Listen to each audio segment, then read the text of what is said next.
request that Dr. Sakolo gets ready to formally welcome us, and then we will continue with our program. Thank you. Good afternoon, everyone. My name is Sakila Nsingwane, and I am from UNDP. Sanibonani, ngizandile Mthembu aka UNDP. Sanibonani, Nondobeko Mlangeni with UNDP. Good afternoon, everybody. I'm James Manyati, representing CFI. Good afternoon. I'm Tanya Five from the Federation of Eswatini Business Community. Oh, sanibonani, ngingizodwa Vilakati, usuketikela tema business elihlangotheni lomsebenzi wetandla. Sanibonani Malangeni, ngimaphevu akaDlamini suka eMinistry of Commerce. Sanibonani Malangeni, ngithobile Dube, ngisuka ka cross border. Sanibonani Bongosi, ngingwinile Sibisi, ngisuka ka cross border, I'm a trader. Sanibonani, ngwinile Dlamini, ngisuka kaMasipala eMbabane. Sanibonani, ngingumcebo zikalala, ngiqhamuka from the Ministry of Economic Planning. Sanibonani, Thabile Simelani, ngisuka ESEPARC. Sanibonani, ngingayanda wakaSigudla, ngisuka kaSwaziland Fair Trade. Sanibonani, Mxolisi Dlamini, ngisuka kaSedco.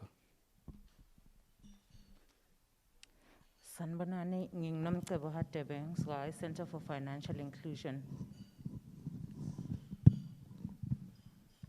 Sanibonani, Ngobazwane from Matsapa Municipality.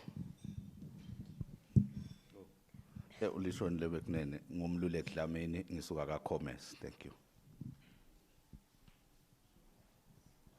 Sanibonani, Albert Mbuyisa kwaCommercial Amadoda. Sanibonani, ngingimangaliso Mohammed from ESEPARC. Yes, sanibonani, ngingithulane kwaMkhaliphi ngisuka kaLabour.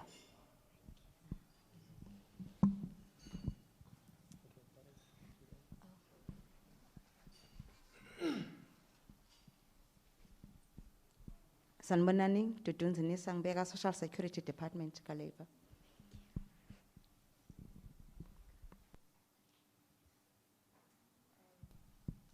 Sanibonani, ngingitala Dona ngwakaSaqolo ngisuka kaLabour. Thank you very much for the introductions. I am actually very impressed ngale representation lesinayo la endlini, and I believe that we shall actually have a very good dialogue and interaction. At this point, I would like to request that Dr. Sakolo from ESEPARC makes his welcoming remarks, and then we shall continue with our program. The aim really is to make sure that we will limit a lot of presentations, but we have more interactions with yourselves as stakeholders in this forum. Thank you very much. Dr. Sakolo, over to you. Thank you, Program Director. I would first like to echo your appreciation and pass my sincere appreciation to all the people who've decided to join us here, either physically or virtually. I am fully awake to the fact that there is a lot of things that you would have done with this time, but you decided to spend this time here with us. We really appreciate that. And I'd also like to thank the panelists who volunteered their time as well to share their expertise with us around the issues of the informal sector and how we can bridge our way out of the COVID pandemic. I wouldn't have done justice if I even thank UNDP, our long-time partner, for supporting this initiative, because every idea that we have, they do support us, and we really appreciate that, and we are looking forward to this relationship going forward. So at ESEPARC, we are really fascinated by the idea that we, as an economy, we shouldn't leave anybody behind. And that has been said several times by His Excellency, the Right Honorable Prime Minister, that as an economy, what we do, we should do it together. And we sincerely believe in the notion that whatever we do, we should do with the stakeholders, but not for the stakeholders. That's why we've decided to bring together the experts and the people who are playing in the informal sector to say, as we build a way out of this novel coronavirus, we need to do it together. We cannot be sitting in our offices and draft solutions for the people out there, because there's a saying that what is done for me without me, it is actually done against me. So it is in that note that we are counting on everybody in this room and everybody, wherever they are, that are with us virtually, that if we can all put our minds together, we can be out of this situation together. So we are counting on each and every one of us here for valuable discussions, and there is no. I used to say when in my previous life as a teacher that there is no inferior idea. There is every idea, especially the one that you be looking down upon, that I might not be contributing anything by voicing out this idea.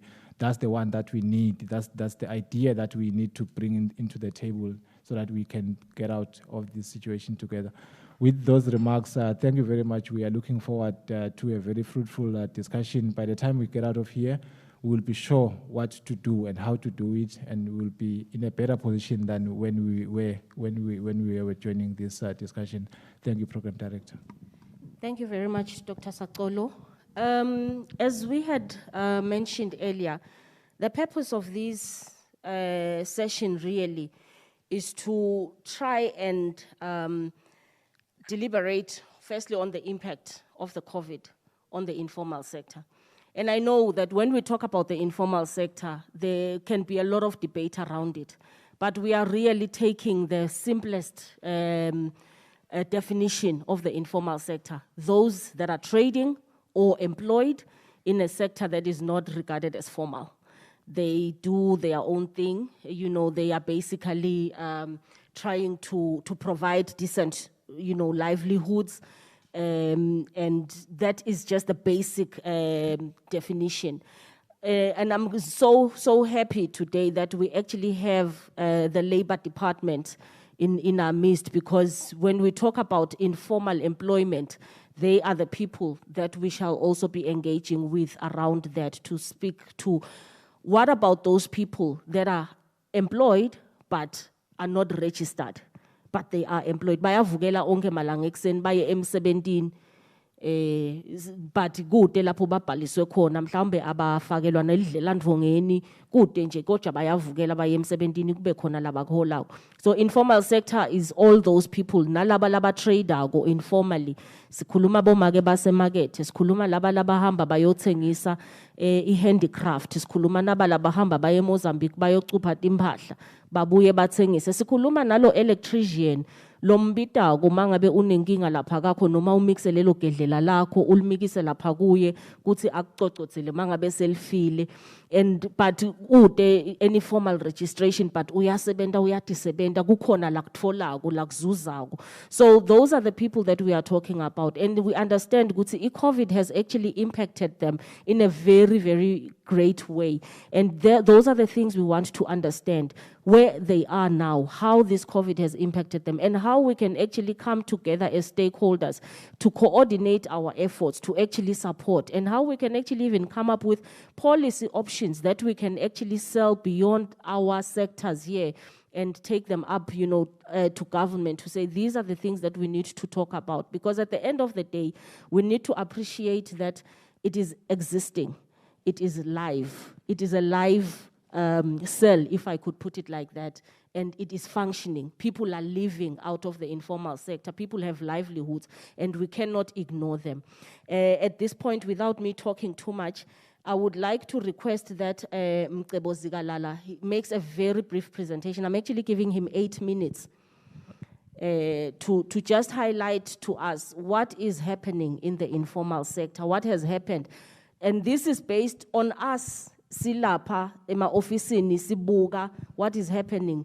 But we know that the informal sector people themselves are the ones that will share with us lama experiences abombamba ke nyalo, which is what we are here about today as well. So Mcebo, can I actually request you 8 minutes starting now to actually make your presentation? Please make it brief and to the point, because we are not here about presentations, but we are here to dialogue and discuss amongst ourselves. Thank you very much. Over to you. Okay, thank you, MC. Good afternoon, ladies and gentlemen.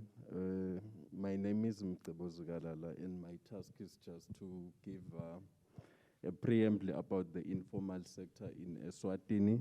And I think the MC program director has well articulated the definition of the informal sector. Logoguti sibuga wonke umuntu lo ungasuye registered, wonke umuntu lo nendlela yokuthi atiphilise.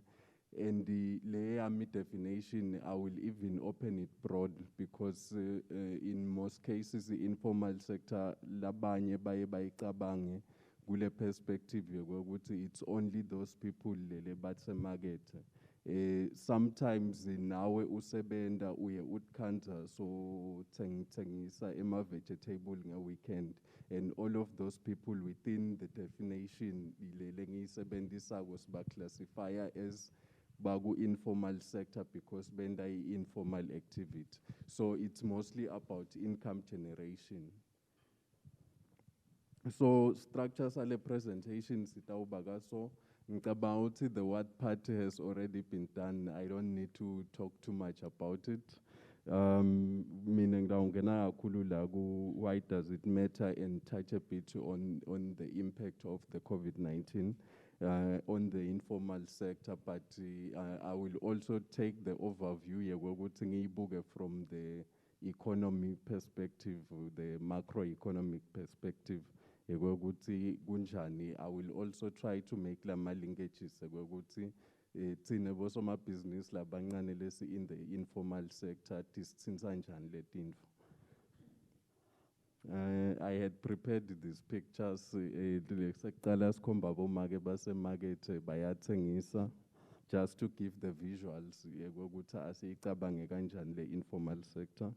My colleagues la sebentako athengisa Tupperware, which was the second perspective of the definition. We shouldn't only just think about labomage, we can even go broader, because labanye, this is a form of passive income for them.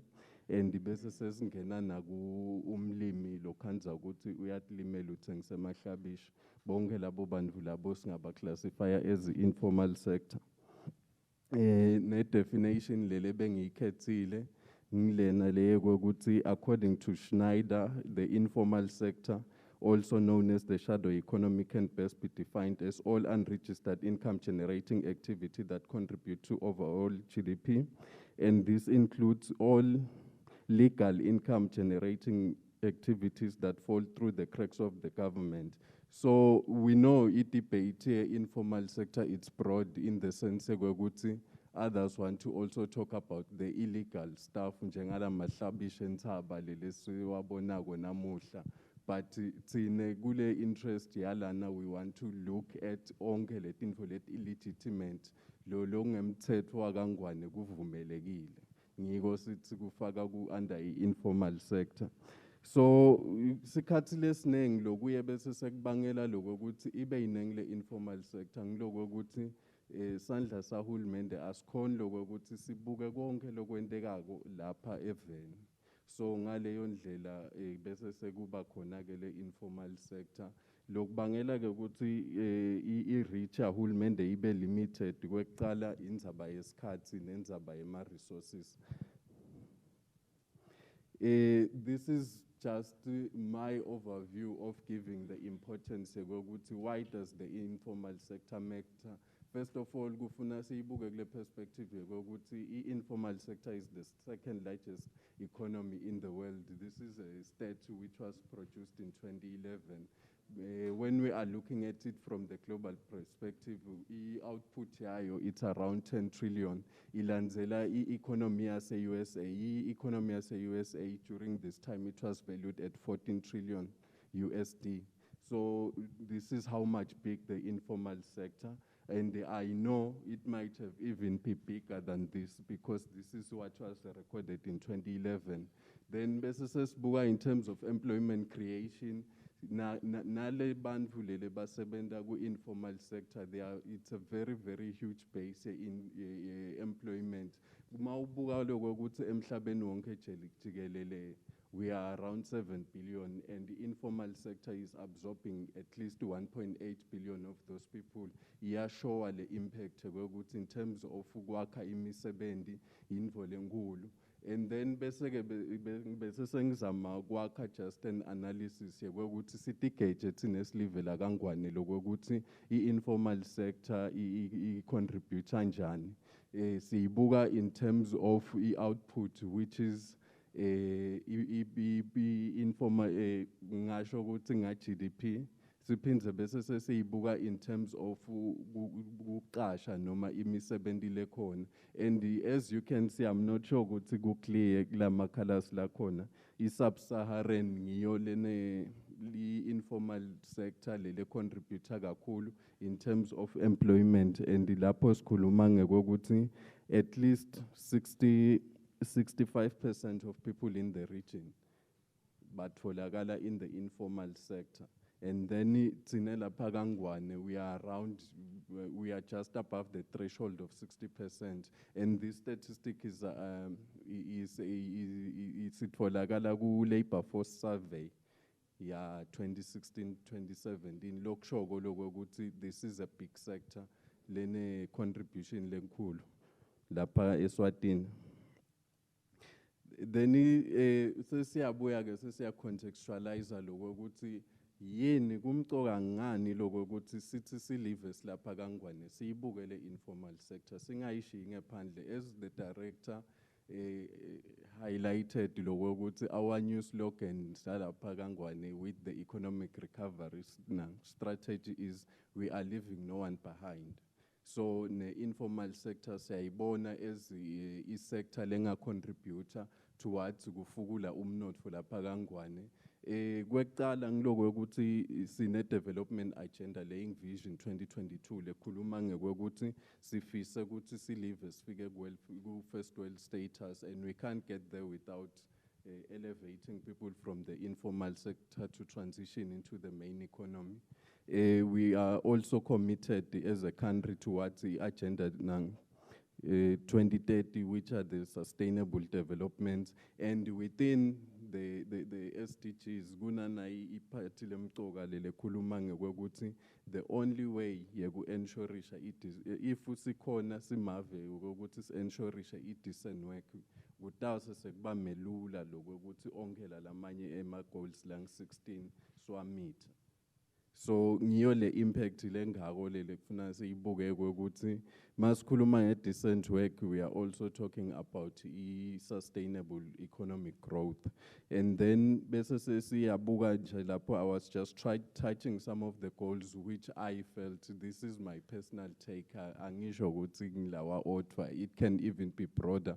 I was just looking at these 4 goals as the 4 key goals lamtoga la emphasize the importance of the informal sector in terms of ending poverty, in terms of gender gender inequality. As we know, there is a statistic lesvelako lokuthi ingcumbi yabantu aba in the informal sector bomake. Tinsikate emakhaya ngibo labantu lele basikhulisile, most of us lesime lapho. So irole lenkulu ledlalwe yi-informal sector leyo. Siphinze siqhubeke ngekuyibuka lokuthi imcwangani informal sector. We are also seeing nalama linkages between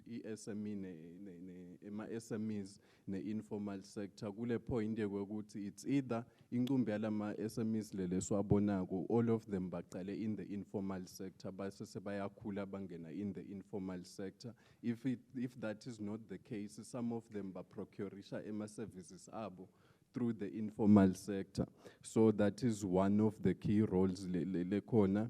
And the most interesting statistic that I noted was that as much as we are making a lot of revenue or livelihoods itimali in the informal sector, but most of that money is then reinvested back into the formal economy.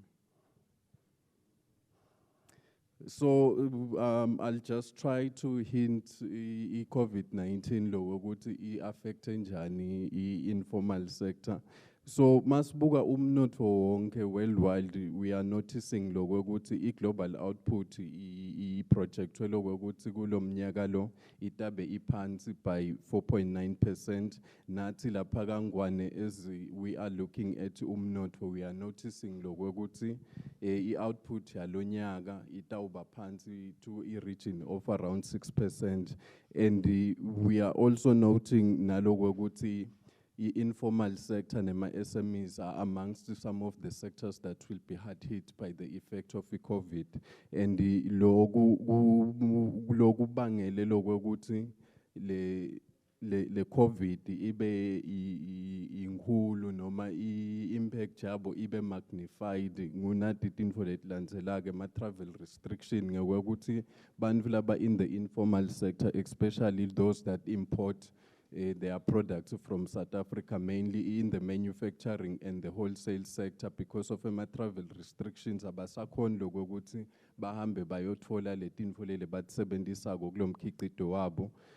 Siphindze sibuke nalama global value chain disruptions. Mangabe nje bongumake ulanza tinfo eShayina nyalo sekunenkinga yokuthi utithole letinfo because of informal sector. Logo bese sekubangela nale economic activity iwe bese sesibuka nabo social distancing measure ukuthi nyalo nje bantfu seba too conscious in the sense ukuthi akusendeki uthi uyenza lapha le kuthiwa yini kamanzini the informal markets lele sithenga khona ukhanze bantfu balibulo everyone so conscious, so naloko kuyayehlisa le traffic economic activity.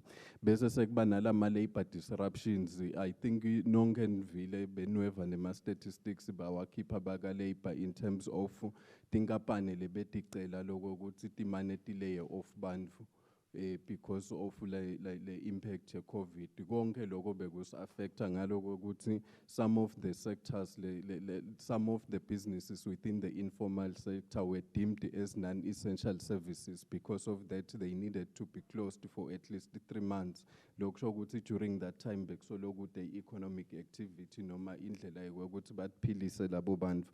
And nanasi sibuka le informal sector, we did a study in 2016 and we noted lokuthi the informal sector has always been the buffer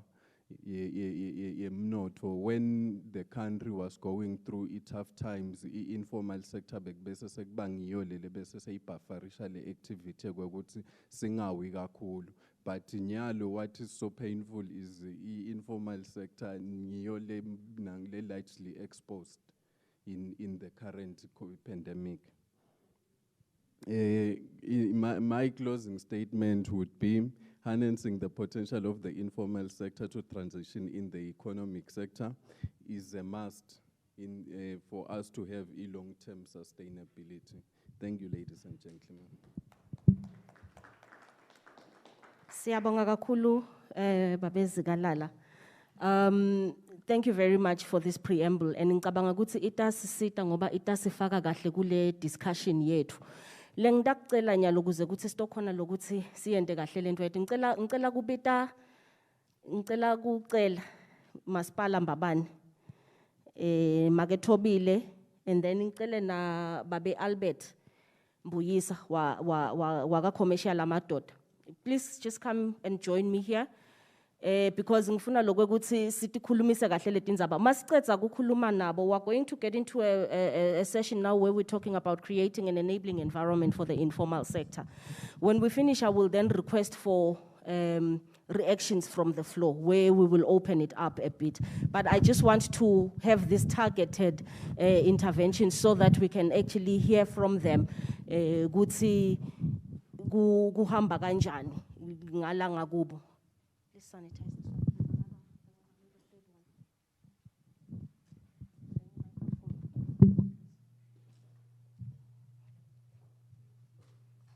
I'm missing, there were 4 microphones. I'm missing one now.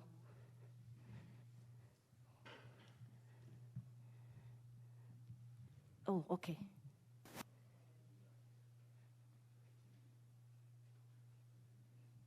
Thank you very much. Nyalo good, we don't take anything for granted, so everything must be sanitized.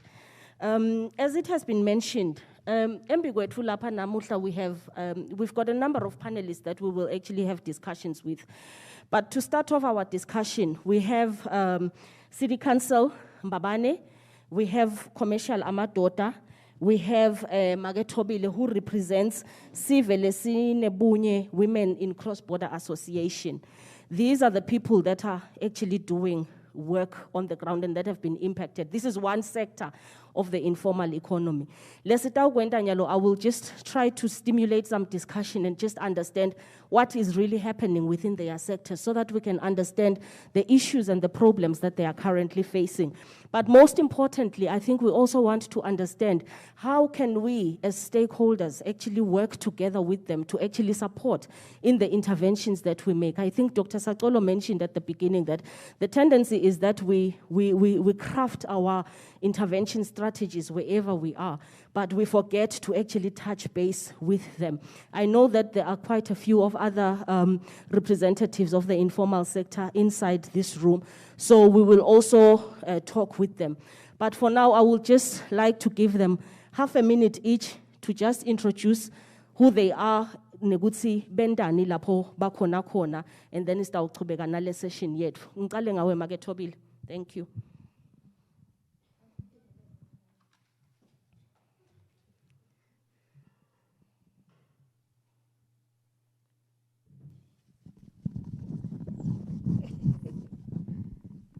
Akunebingelele Malangeni, ngithobile Dube.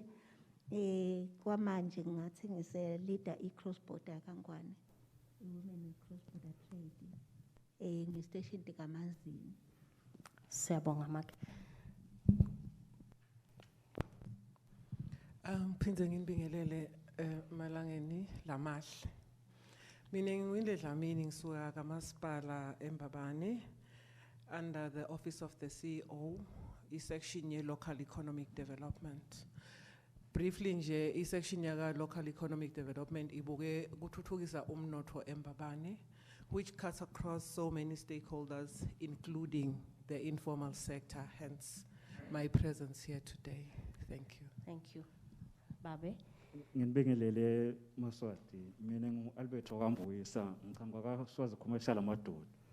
Ngingu-Vice President lobuke i-trade la kaNgwane. Etiqinisini bese ke ngibuka i-transport yonke la kaNgwane, makhumbi, mabhasi, for hire, matekisi, so tonke leti hlangothi tiphasethu, so ngikulokuphose ngikunakile nyalo.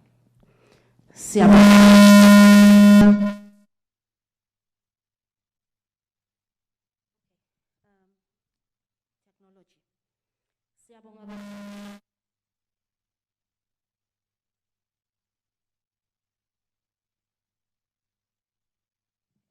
Is this better?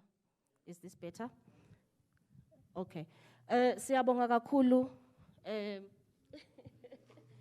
Siyabonga kakhulu bakaNgwane.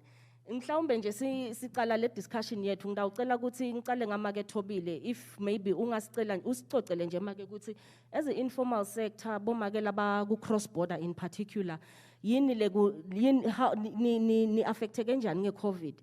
Ngiyati ukuthi kube netindlela futhi letizamekeli ukuthi nikhona kusitakala. Kukhona yini lisito lenike nalithola nekwekuthi ema experiences enu nje ahamba kanjani nekwekuthi ke mase sichubeka sesibuye sesiya embili sitoluni lesinganibambisa ngakhona kuze ukuthi sikwadi ukuthi sisebente kanye sitokhona ku addressa lama issues lenibubhekene nawo. Thank you Mark. Singema women in cross border trade bomake laba cuphako sehlukene kabili. Kusho ukuthi kunalabo make labacupha impahla eJozi, kunalaba cupha emasekeni eMaputo. Solo ngama cross borders. Bese kuba khona bomake behandcraft. Labathatha le handcraft lakhaya kulaba yakha ngedandla. Bese nabo bayaphuma bawuthengisa ngaphandle. Bayathengisa ke eSouth Africa. South Africa inkulu ngaze ngibale nabo Namibia nabo Cape Town. Bese kuthi kube khona bomake futhi labathengisa into letilibele linyeni ticabanga emasaka from lakangwane bahambe bayodayisa eMaputo. Nabo labo bese babakhumulete sebabaningi kakhulu sebahamba nangamakhumbi ka transport bathwala nje emasaka. Sibomake be cross border lengingakusho iCovid isifikele nalokuningi. Besingadi ukuthi one day kutawufike benjena. Thina sibomake lengakubeka sisi. Emakhaya sisuswa inkinga letehlukene. But leti singamake. Isikhathi lesiningi bayibathi umfana kavami ukuthi babe ngilambile yathi make ngilambile. Sisuka siqale nje sithi asengithwale libhakede lemafethi uthi ungabona ukuthi selakuprofitela bese uthi asocross uyele ngaphandle. iCovid ke ithi mayifika khanza vele sitholele emthwalo enhloko. Labanye bebase South Africa, labanye bebase Mozambique. Yabekwa idate kwathiwa mhla ka banibani kwakungilesihlanu kuyaqala kuyalokha down. Satethembisa ke nathi si cross border ye handcraft netimpahla ukuthi sitawugcina nathi ngalomhla ka banibani wa Friday. Ngokuthi live nalo lalingadi ukuthi kwentekani sisi. Labona ngazuthi thina si too crowded lapha edrobheni. La vele lathi stop unyalo. Kwaba stop unyalo nje sibuya kokucupha ngaleso sikhathi. Masibuya kokucupha sitshela ukuthi nathi sifuna ukuthenga ipalishi la Friday. Kuthi ngoba sasingadi ilockdown kwathi 21 days. Satshela ukuthi sitawucupha nathi sihlale lo 21 days sinalo ipalishi. Kepha akuzange kuba njalo. Sasengafundiseki lengakusho kokuqala sasingadi nje lo Covid uthi silwane sini. Sathi mabastopha lokwababhlungu lokuthi ube informal ngidakuchaza la ndlini ukuthi kubhlungu kangakanani. Kuba informal uthathwa ngazuthi u-insane kancane. Awusi umuntu lofanele ukuthi ubitwe uchazelwe utshelwe. Thina nobody lowasibita ukuthi noma shaye nje ke licinga ukuthi emake president manje ubatshele labantu ukuthi sitawuvala vele nyalo la inkinga iCovid kamanzini igcwele or somewhere igcwele. Instead sabona ngamaphoyisa kaOsu. Emaphoyisa athunyelwa ngistation command wafuka athi nyalo sisivalana. Mani ngavali inyalo vele kuyonakala. So le Covid sisifike yasendela kabi ngalanga ka cross border. Lebe kathi bangale eMaputo ngakutshela iqiniso bafohla babuye ekhaya. Lebe base South Africa bafohla babuye ekhaya. But now what has started again bafohla futhi bawuthengisa. Phinze bafohla bawucupha. No, I think that is actually a very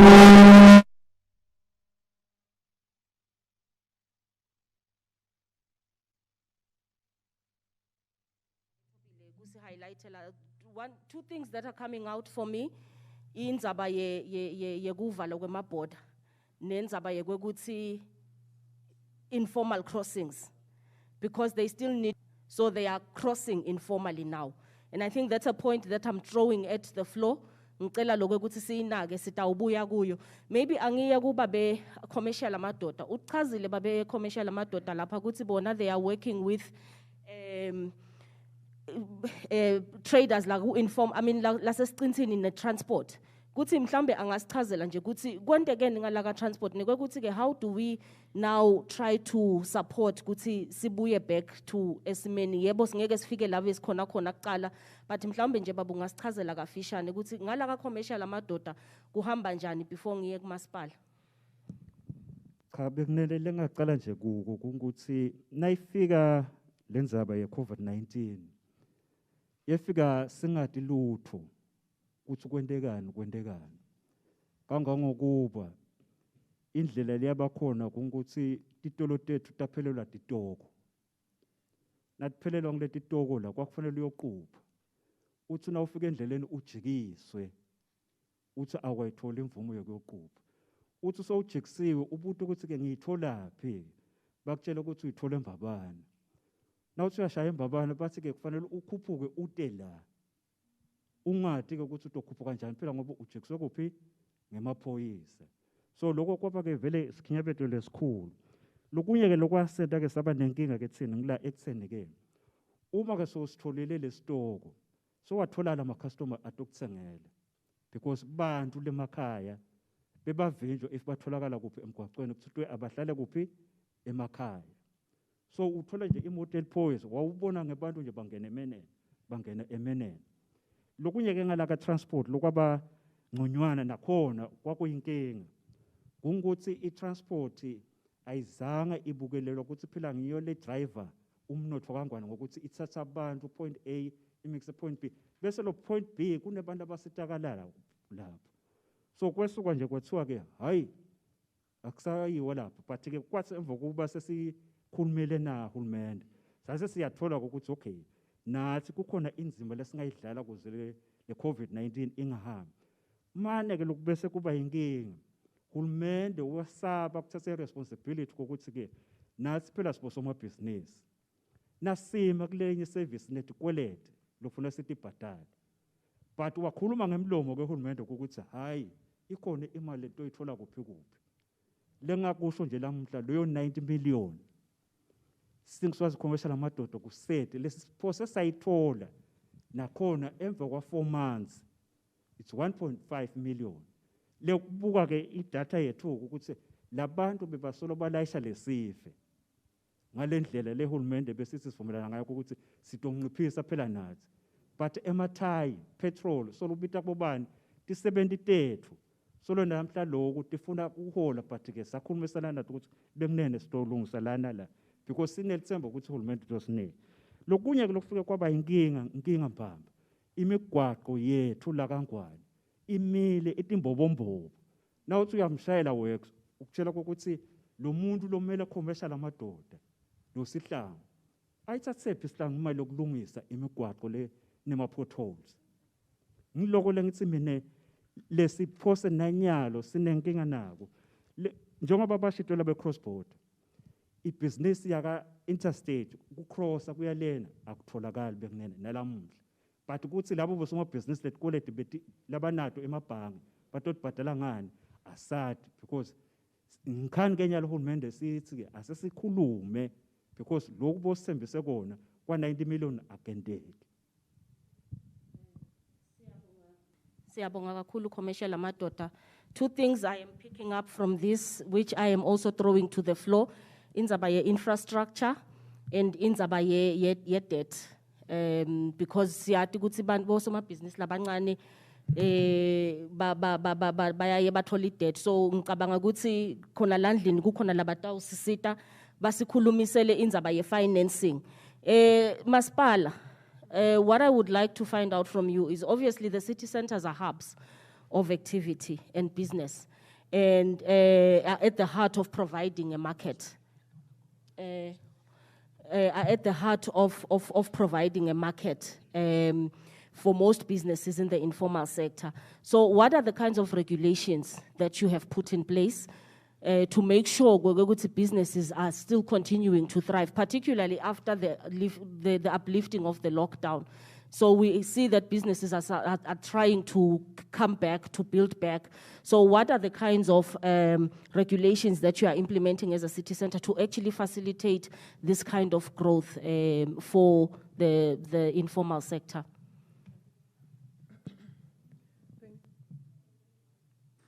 Thank you, facilitator. If one were to attempt and respond to the question yako, Masipala unghulumende tsite nai. So whatever Masipala latagwenda ulanzela imigomo ya hulumende. It's just an extended arm. So we are still guided by the health regulations lawabegile hulumende. So we monitor these activities on more or less a daily basis. If one were to make an example On a daily basis, we have my inspectors who go and make sure ukuthi la titolo le sanitizer lo to ikhanza la stolo ingiyo yini iyafika yini kulo 70%.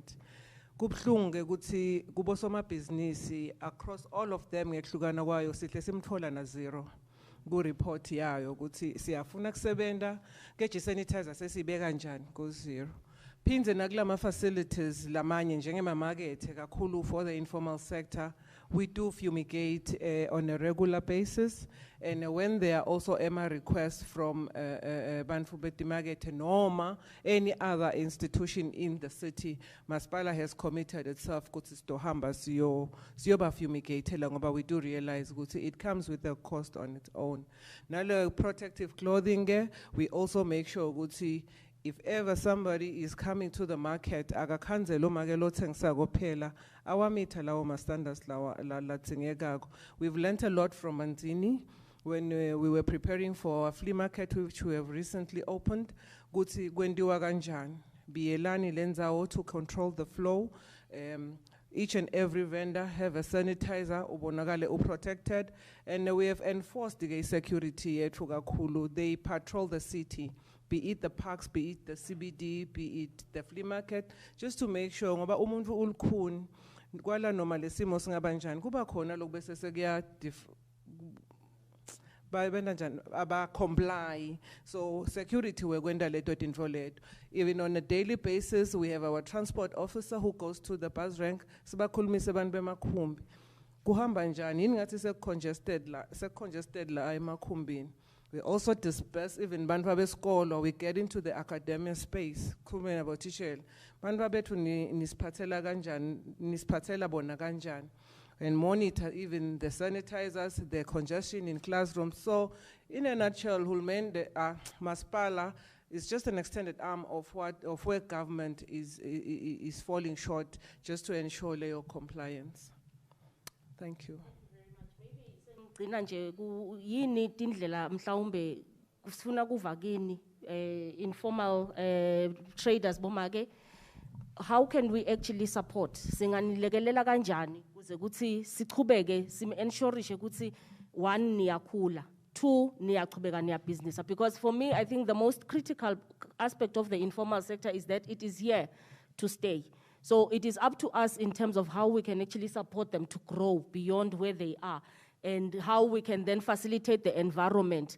Dining tindwa letiphumile lapha inzaba yema regulations, inzaba yema infrastructure, inzaba ye financing, inzaba ye informal, trading, where people then now get into illegal activities just so that they can put bread on their tables. So singanilekelela kanjani make, if you can just highlight two things, lencabanga ukuthi ngikona kumcoka ngidawucela na commercial amadoda asho nje tinto leting two, then na masipala utobe siyashwamba kanya ngidabese sengijika ebandla inzaba sitokhona kuyikhulumisa before we get into our next session.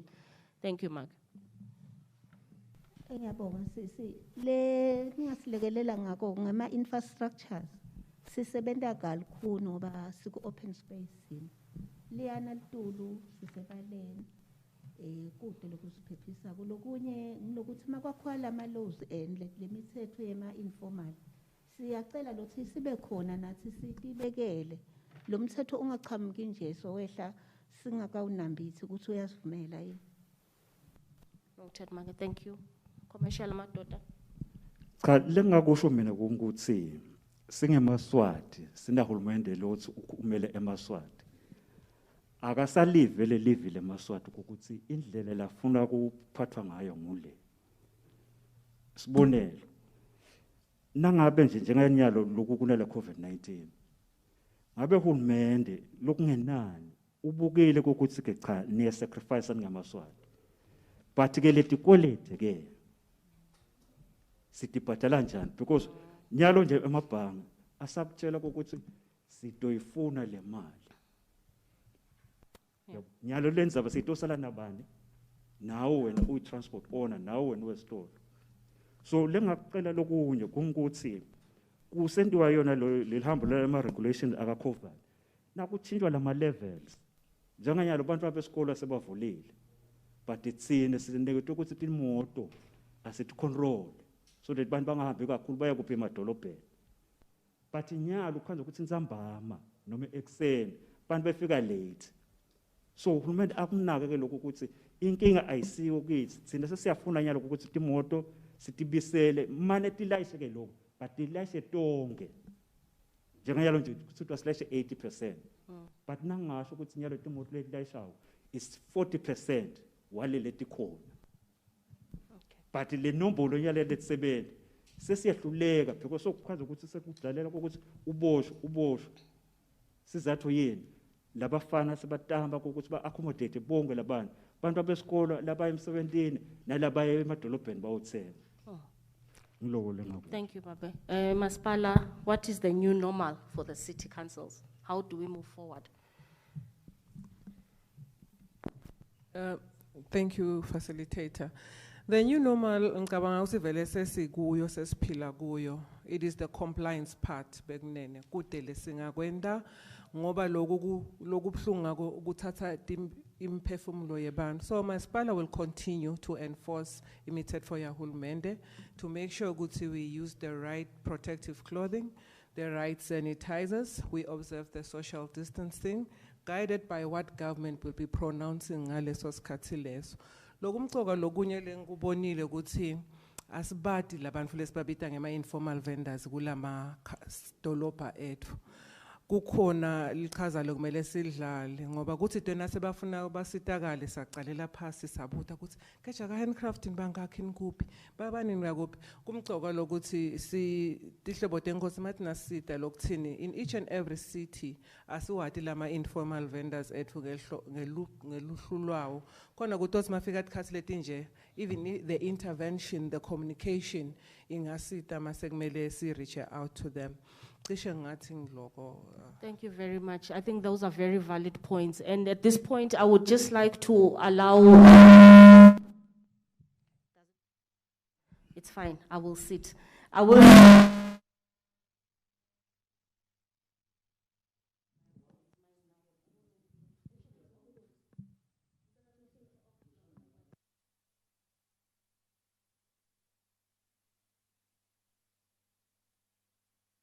like to request a few hands on any reactions. Ngendeka ngikubeke put you on the spot. If I know you are here, and I will put you on the spot if you are not saying anything, because we are really trying to engage. And at this point, I would like to just put the PS on the spot. Because he is here, ngiyena kunathi sonke lapha namuhla. Ngicela kumfaka on the spot PS Labor, just to make your comments, in particular around the whole issue of the informal sector. Bomake bakhulumile lapha about what they suffer, but obviously there's the labor component of it and the social security component of the informal sector. So I would just like you to briefly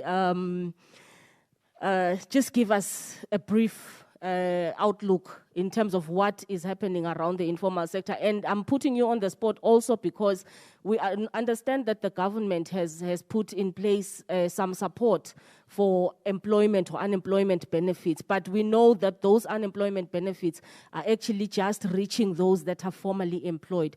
So PS, I'm just putting you on the spot, and I'm sorry for this, but I would really like for you to comment around this whole issue of informality and how we can actually embrace and taking into account what Masipala has said around the data and knowing who this informal sector is.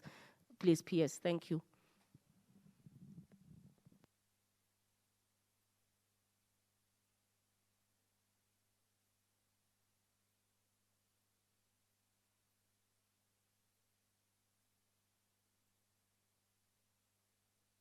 There you are. Yes. Yeah, thank you, facilitator, and we really appreciate this opportunity to come here and share on this very important topic. And maybe before we get into what you wanted us to say, also extend our appreciation to ESEPARC for the invitation, and also yourselves, UNDP, for convening this session. I would also want to appreciate the presentation that was made by the colleague from Commerce, which was on point on all the issues that were raised, particularly in setting the tone for the discussion. I think one of the most important issues that he said is that the informal economy is the biggest single employer, globally. There is actually no economy in the whole world where you would not find, the informal economy.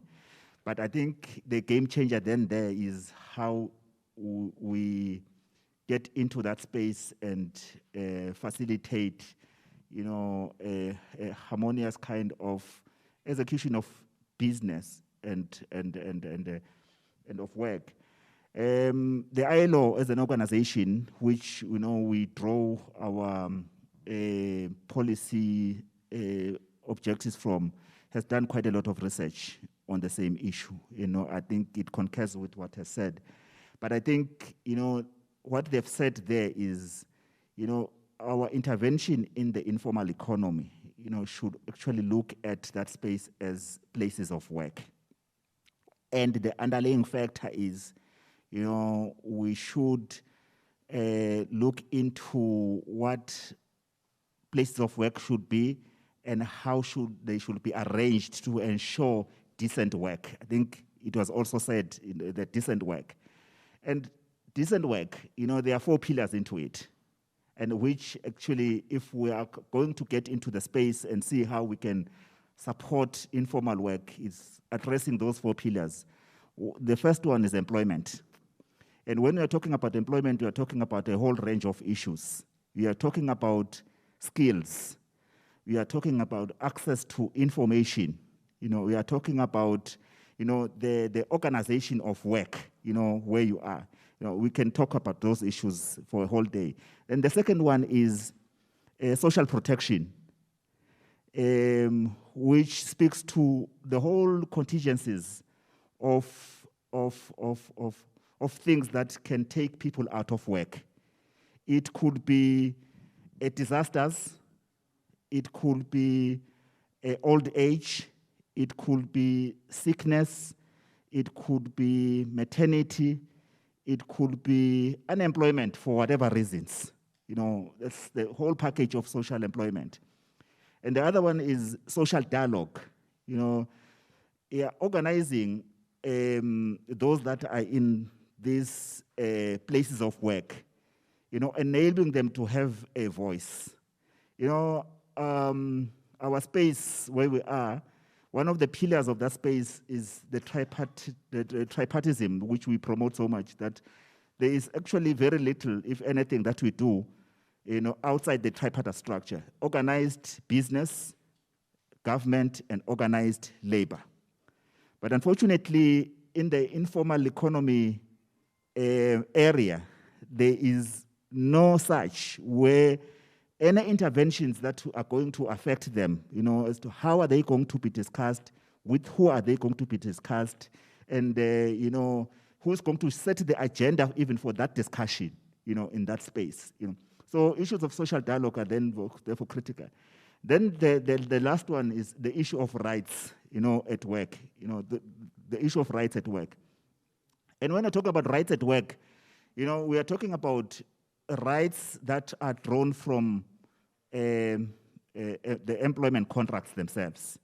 If we say that is the place of work, then, if they need to have a right to a minimum working hours, if they have to have a right to a minimum pay, for example, if they have to have a right to a minimum health and safety issues. I think those are the issues that we need to speak. So yeah, so what I'm trying to say is, even all these issues that they were raising from your panelists there, they actually speak to all these things that I've spoken about, to say, if we can then like dissect these issues and see how we can actually intervene to make sure that these spaces are actually decent workspaces to work from. Thank you. Siyabonga, PS. At this point, I'm putting on the spot. If I don't see hands, I'm going to give 2 other opportunities to speak. I'm putting on the spot Babema Togoza, because he represents a coalition of informal sector, Utatikas. I would like to put him on the spot because he is also a representation. Yala bantu lesikhuluma ngako. And when we talk about that representation, we are talking, you know, members laba faka ekhatsi bomakhenika, sifaka ekhatsi laba emasaluni, sifaka ekhatsi konke lokho. Ake asichazele nje kabanti ukuthi kwentekani mhlambe singabuyele emuva kakhulu babe Mathokoza. We don't have to go back to when the whole thing started, but what is happening now? Is this sector able to try and regain mhlawumbe i-composure yabo ukuthi bakhone ukuchubeka basebenze nekwekuthi ke sichubeka kanjani nekubalekelela ukuthi bakhone ukuchubeka. Thank you baba. Siyabonga facilitator ngibonga nendlu ngicela nekufika late. Inzaba le matima kodwa futhi lelula masikanye kanye siyisebenza ngoba imcondo itasiniketa kuya phambili. Njengoba sashilo ukuthi ngimathoza wasikhonze ngi-National Coordinator we-Coalition of Informal Economy Associations Eswatini, office lelapha kaManzini. Kumbe ngingabeka njengoba cishe lokuningi ngifikile ngathola kubekeka ngendlela yakhona. Kodwa ke kunalezinto leti hlukene kumbe kathathu noma kane lengithathi ibeka. Ukucala kungaba ukuthi informal traders maya khona even lonke ema-stakeholders lesinawo ikakhulu masikhuluma nge-stakeholders e-informal sector edolobheni sikhuluma ngamasipala, emakhaya sikhuluma ngemabandla nabo eswazi commercial amadoda. Ingabe vele kukhona into okuqonza ukuthi masikhuluma nge-informal economy noma informal sector sisho bobani. Siyamcabanga imake lo sendlini la irentako ngenyanga kepha lathunga timpahla ukuthi ufundisha ku-informal sector. Siyamcabanga yini nje usokuchazile ukuthi kuneba bente emasaluni naloko kodwa vele basasebenza nje sisathatha ukuthi vele informal sector noma sibeva ngathi seba baya ku formal. Kokucala lo lengikunakile ukuthi ukhanza ukuthi kuyinkinga. Kwesibili masiphindze futhi sikhuluma ngamasipala, ema-bylaws abamasipala ngabehlukahlukana kwawo. Umuva ngacabanga ukuthi ngoba ngihulumende njengoba ashilo mayisitha ukuthi ngihulumende. Kodwa indlela yokusebenza ngayo uyawuthi ukuthi usingabe labahulumende bangakhe kulelive. Labasebenza nama-informal traders ehlukehlukene ngoba ukhanza ukuthi lokunta kwakhona akufanani. Kodwa ucabanga ukuthi la letinye tindzaba sidifuna kudiva kamasipala lo ka-housing. Likepha sichuba emabhizinisi laphinze futhi ajike kuye ka-commerce. Lokhanza ukuthi kuyinkinga lenkulu yokuhlanganisa lamatiko lamabili kuze kuphume indlela leyo yokusebenza kwale informal trader kuya phambili. Mangabe ke sifika la edolobheni, I think sengineminyaka angase ngacashwa ngumuntu ngaba ngawusebenza ngiyakwazi ukuthi kuhlala emgwaqweni unetho uthengisa tamatisi kumatima ngakanani. Uphelile 50 years. Dongethi indzawo lesinadetha bomasipala. Uvela kutshela simasipala ukuthi indzawo le yale temporary. But sengikhulile nami sengize ngiyaguga nyalo. So le temporary lenzawo. But la temporary khona masipala makenta ibudget yakhe eminyaka uyambaya lo mmake lapha emgwaqweni ukuthi awukweleke imali lengaka. Ene futhi yakhula le mali lapha emgwaqweni. But ikhule ngaphandle kokushintsha kulomuntu. Ngoba seloku lo mmake uthengisa lapha ngephansi kwale shek le wako lengabe lituluma lingasuka manje line usenkingeni. Shothi mali mangabe kubuye zamcula bamshoko boba bemkhulu angeke azayi lo make ayosebenza. Shothi kuthi impilo kuye. Lokho sihambe siye lapha emakhaya ke emaphandleni lapho maye khona ukhanze ukuthi inkinga lenkulu kakhulu into enzaba ngicabanga ukuthi siyayisebenza kakhulu lenzaba ye-land policy lokuthi vele small scale farmer lo lekhalo limako lenzawo lasebenzela kiyo uvikele kangakanani kiyo ukuthi angayisebenta a project kuya phambili ngoba phela usomabhizinisi lo mncane kodwa lo yifama lenzawo leya la khona bobandla ncane banakani ukuthi kufuna sithuthuke noma ke siye phambili noma ingoba nje sisebenza ngalendlela yakhona. Bese ke sesibuka lenzabe ukuthi le policy yona lefaka ekhathi i-informal trader noma ke i-micro business minded somebody imniketa kangakanani emathuba ukuthi angakhona kuvula ibhizinisi ngalokho sezingeni lele ukuthi singamkhanza kusasa sekagrad ngoba ikakhulu siyathi ukuthi informal trade sifisa nasi ba graduate from informal to formal. so that they can open another space for the upcoming, because kuyabonakala ukuthi vele ngiyajabula nje mangabe sivumelana ukuthi informal trade is here to stay. We like it or not, ikhona ite uhlala. Manje ke lama policies la khona a friendly kangakanani ukuthi kube lula ukuthi lo muntu aqonze ukuthi ngentana. Mangabe ayo register ukuthi uthi aka register i-business yakhe. Uqonza kangakanani kunama benefits mani lo register kwakhe yena yaphambili ukuze kungakutomenta ukuthi ate ukhona phela nalo longisoma business noma ke lo masipala athi ukuthi sinema informal traders la ngaka kuphi kanjani. Ikhi indzabe ukuthi mangabe wenta ikhi indzabe ukuthi mangabe wenta sengigcina nje manje. Ikhi kakhulu indzabe ukuthi whenever you want to work with informal sector, but include in any step that you are taking. Ungabakhohlwa ngoba wawakhohlwa kutawukubangela ukushayisana. Kumcoka kakhulu. Siyazi nje ngiyawubhekisela. Siyazi nje manje utawufika ukuthi kodwa mangaki ema informal traders la senhlangano noma la sesitiki. Utakutshela noma ngabakutshela awu onke but utakutshela so kutakwenta ukuthi wathi lokuthi mawusuka esitiki uyosebenza nabani. But wamkhohlwa. Uthi khaza sofika ushayisa le afike masipala kunike labakhe labarejistile. Akhohlwe ngalo lomunye lo lapha khashaya leva ngathi akekho enzaweni yakhe. Uyakubona kanti uyi-informal trade. Mawu ngisengigcina nje ukuthi ngicingci. La ntasi kashadi ngisengefinyela ngakhanza kudemolishwa ama-structures alabomake 3 months ago during the time of COVID. Ngubani ngumasipala wakamanzini. Uyabona? But manje the problem kudivide nalitafula ngala uvele siqinisini nasahulumeni sendlunkulu ngala uvela siqinisa masipala kuhlukanisa umgwaco. Then uma ucabanga lo muntu uma umchazela uyayiconza into le. Okay ke mase umsusa lo muntu lapha uthi umsusa kanjani uthakayephi. Hayi ngifuna kwakha isitakhela esingcono. Engage wathini? You cannot take somebody away then uthi akanzinze nje. Thank you very much. I saw one hand and then I'm seeing another hand. Sengiyagocota. Lesandla lesinye bengisipalekela ngoba ngidamnika lithuba ukuthi akhulume. Oh, okay, all right. Ngicela ukhulume and then I'll do that last hand and then we go to the next session.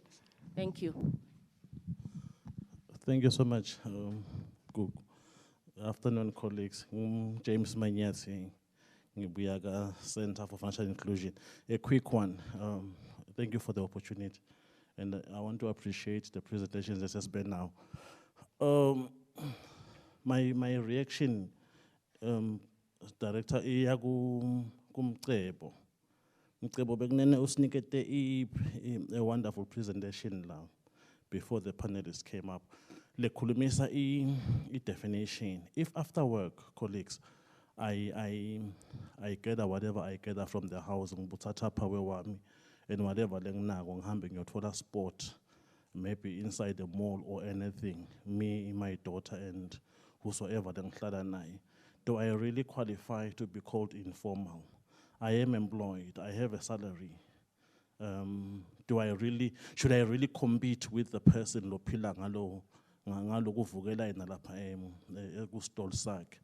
By that, colleagues ngisho with him, I think it would be proper for us as a country to have a proper definition for the sector so that we don't find ourselves sesiniketa Tamiya 5 imali asa compete nanang lo phila ngalo kuthengisa estaladini. So by that I'm trying to say we need to have a definition as a country. We need to define the sector. Babe Mluleka, I think, will come up and talk to them the policy issue. The policy scenario in the country currently says the country will attempt to define the sector, define nature and protect, first recognize, to define nature and protect and see how they graduate. So my first reaction is I think we need a proper definition as a country. Singatokhanza sekubanga mathokoza kubanga namanyasi angasa benefit nangumake walenda sikasomndongo lo mele ngabe uyi-rightful beneficiary. That is my first reaction. The second one iya kuGugu. I mean kuSibali kuMasipala eMbabane. She gave us a very good presentation and it's true. It is true. It's exactly what like shit. That is what they are doing. However, see COVID era, and there are other activities within your spaces, which I don't think you regulate. Khona labo Sumbila, khona laba Bosha Qathulo, they are all within the city, and we are talking about COVID le hamba nje. The question is, nabe vele masipala utawusisita ngani kuloko, because masipala utawubuka lama vendors la registered kuye angambuki nangiloko Sumbila iphume kanjalo corona ingene even. Then the last one ke sibali kuthi I know your principle. It's if I have a stall, I should always be the one manning that stall. But we know, I will have a stall and go to work at CFI, and I will leave my daughter there, or I will leave my aunt or whosoever. What are we going to do about that? Because the kind would see there's some share up maybe does not comply or whatever, and then ingene kanjalo icorona. Thank you so much, Kuko. So. And then we go to the next session where I will request my panelists asalenja cabanga ukuthi atangvalela athini nyalo, and then we go to the next session. Please ungaqhubeka but ngicela utisho ukuthi ungubani usukaphi so that everyone knows.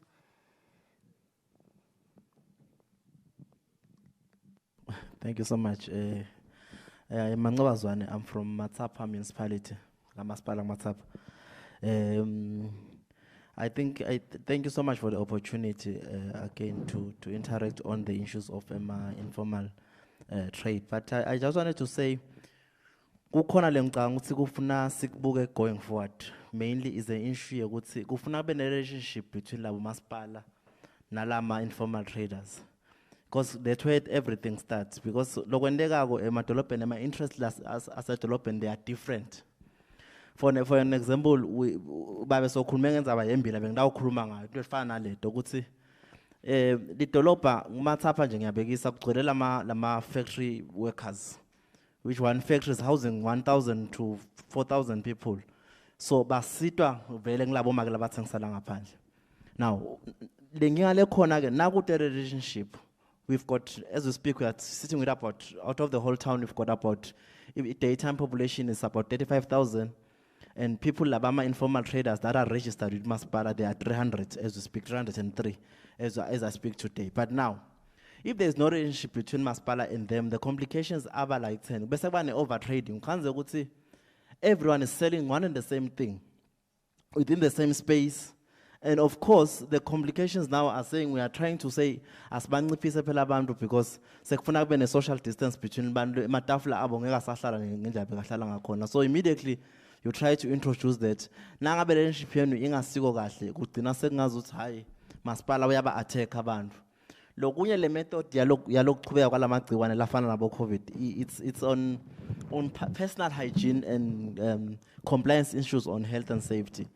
Sometimes lokubanga letinga ukuthi masipala will come and try to regulate ukuthi cha kule industry lokuyo uthengisa umbila lophekiwe and the temperature yayo ngeke isahlale kahle ukuthi mina angawusebenzisa, but at the same time uphethe umbala ngiyabekisa lohlu umshintsha kude ma facilities ekushintsha egeza tadla la khona there's possibility of cross contamination. So nakude lobudlelwane vele kube bengathi kuya attackwana kan sometimes it's an issue of we are protecting more complications that can go on from that. So ngicabanga ukuthi lo mcokanya lokufuna ke kubonde kwakhe la relationship nalokuthi what is the structure, because lokwendekako lama informal trade now ukhanza usibacabana bodwana ba recognize someone as a leader, not the other one. So kufuna lama formation abe nendlela ekwa structureisha na ukuthi nanseni association ma board lavumelekile handcraft iba kanjena labendumbila laba kanjena, what are the groups or the groupings that can be made? So those are the complications engicabanga ukuthi kufuna sizame kwa honor out going forward. Lokunye lesivama ukushiya kunalabantu mathapha nje sinale challenge ukuthi kunebantu labangasiyo eMaswati, they're from the neighboring countries. Sometimes lama recognition bodies ukhanza ukuthi akabamukeli kahle Kanti thina ukuthi loku small in terms of human rights you cannot stop a person ofuna trader and need lekhona on the surface ngekuthi uyi foreigner. So those are the elements that funa sike sithi nje asesene ma structures ukuthi sisebenzisana njani kahle formal. If ekhona we feel like sesine feeling yourself overtraded sekuzingana uta umane usala ungasalethi ematamati sebazinga lokunye sitawumukela ba lokunye, do you accept that? Otherwise nothing regulate vele kudasigcina usicomplicated. Thank you very much, Maspala Matapa. I will just give my panelists half a minute to summarize so that we go to the next one. Vele ukhulume nje baba. Lengakubonga nje mina ukuthi cishe le seminar le ivula kithi sonke emehle because nanathi nje sikubaka commercial amadoda khona lesifundzako. But ke mina lengicelako kuhulumende naseMaswatini ungayiqala ibhizinisi ngoba uyibona kulomunye. Ngiko lo bese kwakha indlela ukuthi umuntu abe nemona. Kanti lo muntu lo nemona ukhanze ukuthi akathengela ukuthengela nangelo benzile. Ngicina ngale.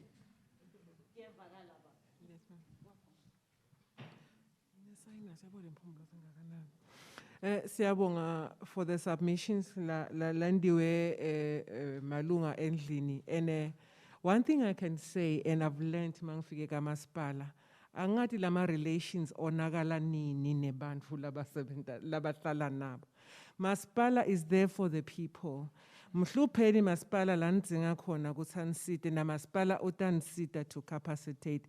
The Masipala means well for the people. We want to see development in the city. Development leto sita mini now.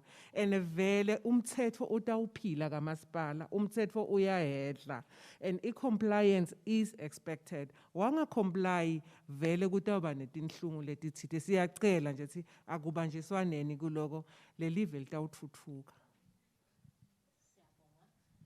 Siyabonga facilitator. Mina lengagcina ngakho ukuthi nje singema informal besingathanda ukuthi mana kukho baka health la. Baka health le basicabanisa nelive. Baka health badumela bathi asihlela umndeni sadala abantwana nga 222. Nyalo these people lele bakhona la vene eMandiya neMashayina atala 7 kids per person. I-population yethu ngathi seyincane sesi overlap abantu bekhamba. So manje ngiko le informal trade yethu mbamba kungazuthi sesincikile kulabantu bekhamba sebesingacela le mithetho nakuma cross borders abekho labanye baka bemagede lama cross borders umuntu makangena akabe nako lokuthi uyapi even uphetheni uyathela yini ngoba lokuningi ngazuthi lama informal ayanza sisi ngosiyami masingakutshela ukuthi crossa neMandiya phethe ama briefcase with money inside. Igcwele ibhangwa kuphi rotator nini ngoba bese sigcina nifuna lethu legedeni. Sitawucela vele ukuthi uhulumende wethu asinakekelele lapho nalama foreigners ethu ede ngokuthi ato business hayi toganga. That is a mouthful, ladies and gentlemen. Thank you very much to our panelists and thank you all for taking this opportunity and time to actually engage. Our next session is now going to be talking about leaving no one behind. Siyati ke ukuthi sikhuluma nga agenda 2030 ma SDGs where they are saying we cannot leave anyone behind. Kunetindzaba letiphumile lapha masisakhulumisana nema informal traders ethu. Tindzaba te infrastructure, tindzaba te ma regulations, tindzaba te financing, tindzaba te ma policies kwekuthi uhulumende ubabambisa kanjani. Tindzaba te kwekuthi sibasita kanjani ukuthi siba define and then assist them to grow. Ngimvile lo munye akhuluma ukuthi vele i-informal sector phela kufuna lo muntu agcine akhulile angene ngale ka formal kuze kuthi atawukhona ukuthi avulele labanye because we are considering it kusho ukuthi indlela yekucala la ebusinessini. So at this point we are going to talk about that. We have in our panel list we've got a Ministry of Commerce but sengicabanga ukuthi bakhulumele labakhona khona. Noma do they want to come up front? I'm being democratic here. Okay, bafuna kutohlala lambili batonibukani into babona kahle. I will invite them ngisababita sitawuzama nje kubambisana ngendzaba yekuthi sikhulume kanjani la kulama microphones. We've got Ministry of Commerce, we've got FESPIC, we've got Center for Financial Inclusion, sinema accelerator labs aga UNDP.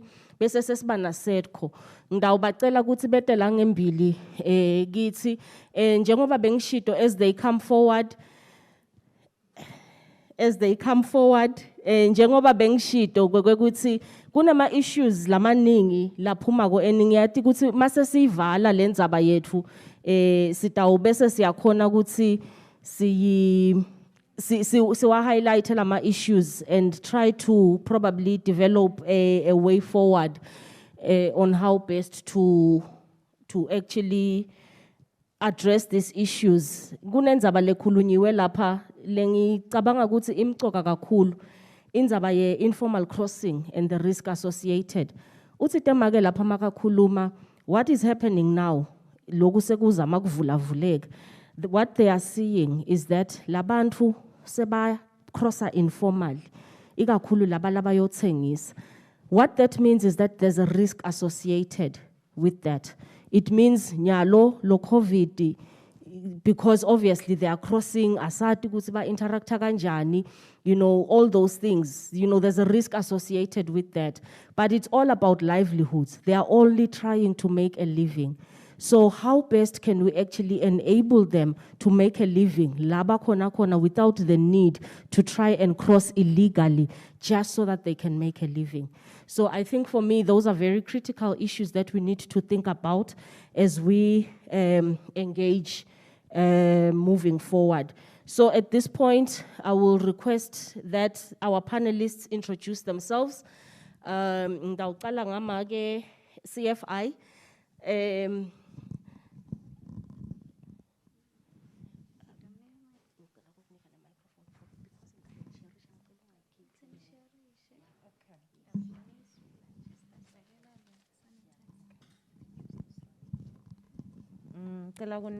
Madam Moderator, ngibonena nemphatho kaSEPARC.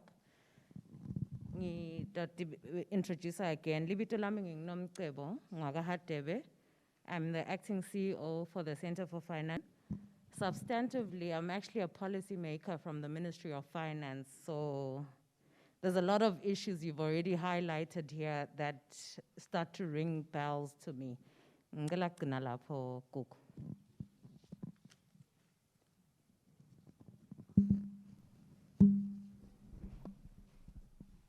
Sanibonani, libito lami ngumxolisi ngwakaDlamini. Ngisuka enkampanini yakaSEDCO. I am the stakeholder relations specialist. Inkampani yahulumende lenemgomo yokuthuthukisa bona bosomabhizinisi labancane. So yes, the informal sector nayo iyasithinza kakhulu. We believe kakhulu kiyo because business is a stage. It's a journey. So kukhona la kufuna ukuthi uqale khona, and eventually we hope ukuthi kukhona la kufuna phinze futhi uphumelele khona mawungisoma business. Thank you. Good afternoon once again, colleagues. Ngingumluleki Dlamini, ngisuka department yaga Micro, Small and Medium Enterprises, Minister of Commerce, Industry and Trade. Si responsible good developer negu promoter MISMEs in the country. So we are using a policy yethu le sikaida ma strategic pillars le ngicabanga ukuthi ngitawukhuluma ngawo nase si engage further. Thank you.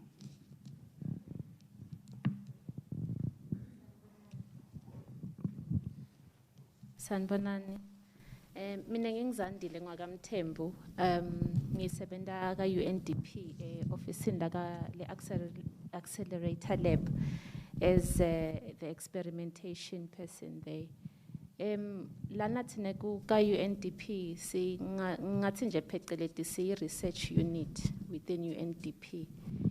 Tindzaba taka informal trade siti thethesa gijima nato ikakhulu nasicala kungena ku lockdown. ngekubuka sidingeko sekuthi this is a development challenge. Kunama SDGs lamaningi lapho sesila affecteka ko ngale simo lesithinta ikakhulu informal trade in the country.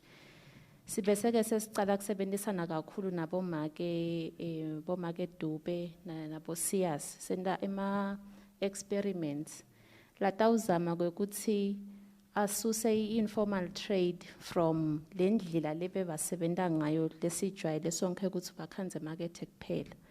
Sesase sibuka ukuthi ema solutions leswabonile emaveni lamaningi le lapho sisebentela khona njengamhlabuhlangene kukhulunywa kakhulu indzaba ye business digitization kwekuthi kukhona into esingakwenza nema informal traders lokutawukhona ku digitizer imisebenzi yabo kuze kwekuthi batawukhona kumelelana netimo letphose etfana nenanathi lesibhekane nato nyalo kungasabi ngeCovid kuphela but moving forward le umhlaba siyabona ukuthi uthi digital ngidawuchubeka ngisharishe a bit more ezisichubeka ukuthi sitholeni ezisakhulumisana sisasebenza nema informal traders. Thank you. Once again, my name is Tanya Fife from FESPIC, the Federation of Eswatini Business Community. Siyalibonga kakhulu lelithuba lekuba la sitokhulumisana. Businesses have been hard hit, and it's a reality which in effect is affecting the economy as well as the social aspect of it. So kumcoka lokuthi sibe la sikhulumisane sivane ukuthi yini lesingasitana ngayo to change the situation. Thank you very much. I think I will start my question based on some of the interventions that were made earlier on. Ndawuqala ku CFI. One of the things highlights that were made in the earlier presentation was the issue of financing and debt. And informal traders, obviously, they are really impacted by those issues. And given the fact that most of them, about 60% or 65%, are women,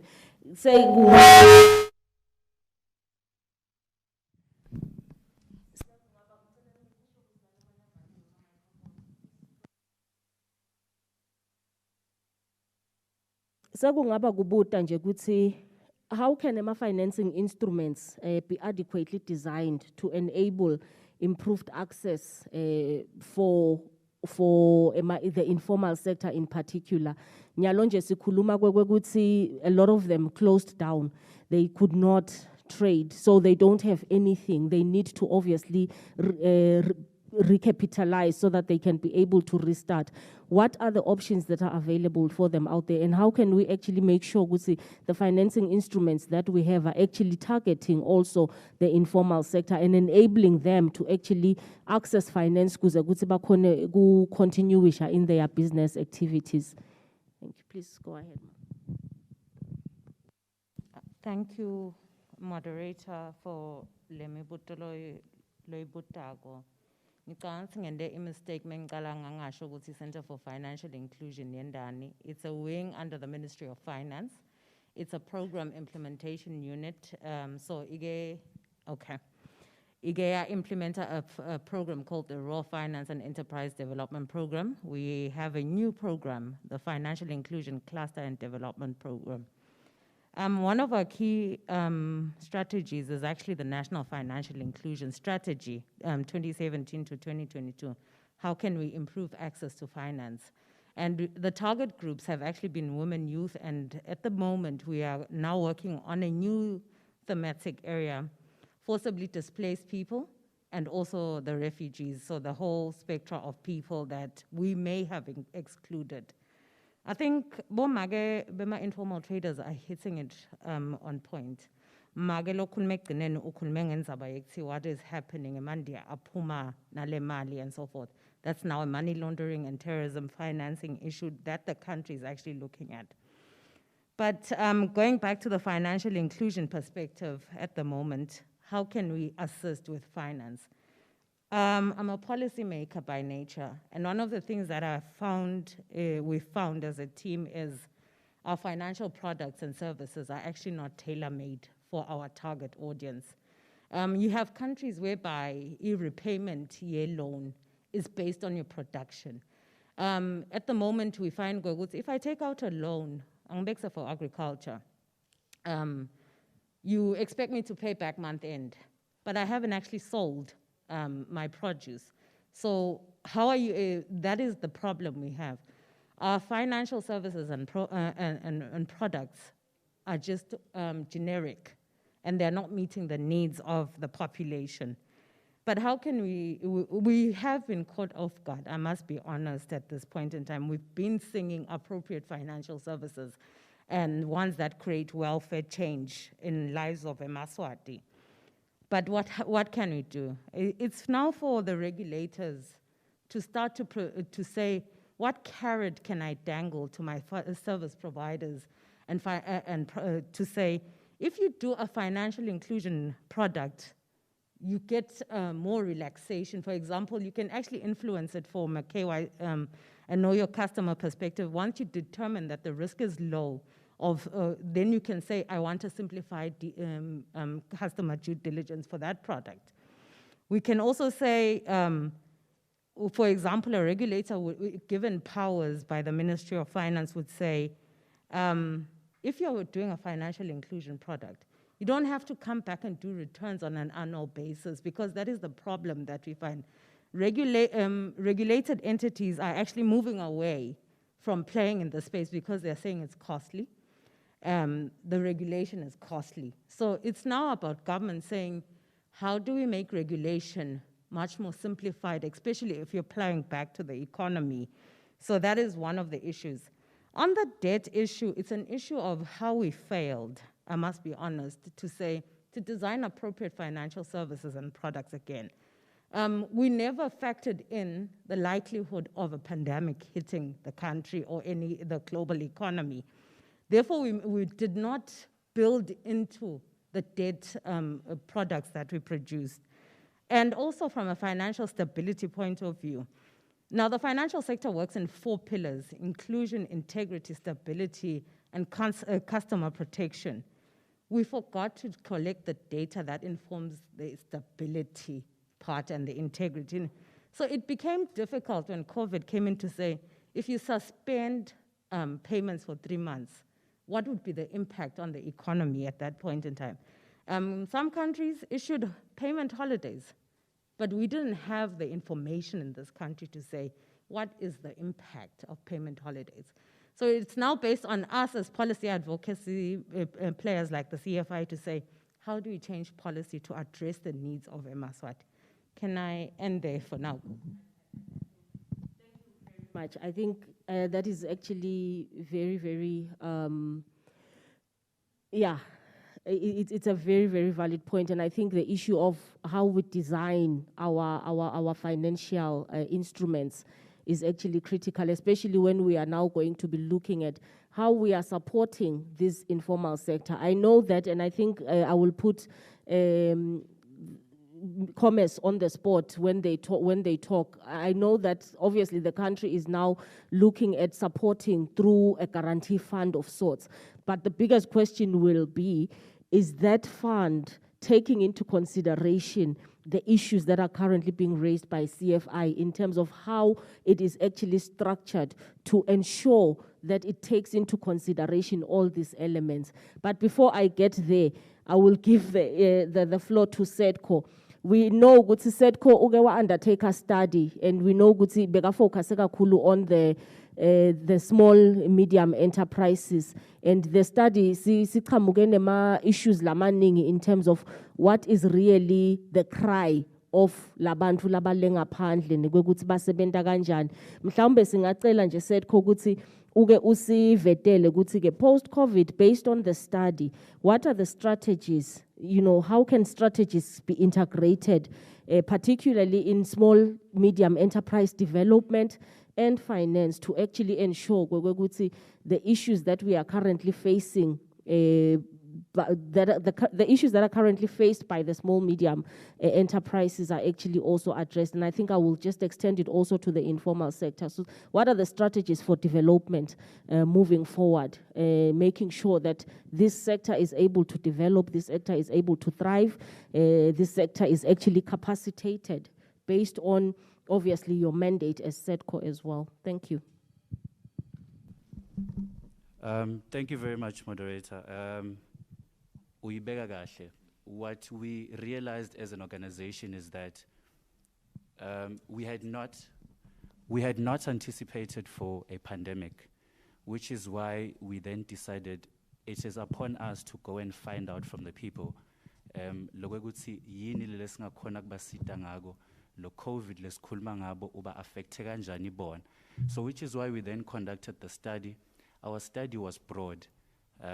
Kakhulu beyitsinza small and medium enterprises, but by extension, yes, we got to the informal sector to find out lo ukuthi bathini bona, how is it that we can assist. So some of the things that we came out with was the fact that production say wile, and therefore their income aisafanani. So which is why we then said, because said Kokakulu, what we focused on Gule informal sector was mostly capacity building as well as access to markets. So Kakulu nje would take bomage handcraft, sibamigisa kuma trade shows in outside and inside the country, so that batokhona lokuthi le mikhiqido yabo bakhona ukuthengelwa. So based on the study, we then had to come back and sit down and say, akusakhoni kwendakala lokho, so sesibasita kanjani ke nyalo. So le capacity building yethu ibe seseyashintsha. We focused more on changing the model yale business to say, here is a pandemic, sekunetinto longasakhoni kutenda. So we tried to capacitate them to say, for one, business yakho nyalo sale we consider ukuthi ibe online, so that utokhona lokukhicita. Yes, movement of goods is a bit difficult, but nyalo you need to understand ukuthi for you to survive sale letinvo utishinja lendlela lobo wenda ngayo. So that was the one thing that we focused on. The other thing lesishinjile was to sort of prepare you, because angithi sithi you realize the situation, you react to it, and then you are supposed to recover. So nyalo la sesifocusa kakhulu khona kule capacity building yethu is for you to come up with strategies now on how best your business is going to survive and how best you are going to recover from yonke le situation. So ngiloko ke lesesikwendile to say mangabe bosolo utsengisa that you have, how do you then tailor the business yako towards donke letinvo leto so that you survive further through the COVID? So some of the interventions maybe I can just highlight would be the modeling of your business, or understand how your business is supposed to operate gule new normal, and then also single information. We became an information center for a lot of people. Sikhulumisa kakhulu indzaba yema relief funds, sikhulumisa kakhulu the health and safety part of it, because kukhona nje makelo khulumile ukuthi bebangati bona ukuthi kufuna bendeni. So now we went around kule dimakete to talk to people that donate sanitizers nema masks, so that people are aware ukuthi kufuna ukuthi bendeni kulesikhathi lesiphila kiso. Thank you very much, Setko. We will come back with some more questions to you. But then now I want to just talk about the policy. There is a MSME policy that has been developed by the government. And within that policy, it recognizes the informal sector as a contributor to the economy and the growth in the country. But I think the biggest question there is that how should, and this is to SME director, How should the country be using the informal sector to first and foremost encourage entrepreneurship? We know that jobs are currently an issue, and with the COVID, obviously jobs have been impacted in a very, very big way.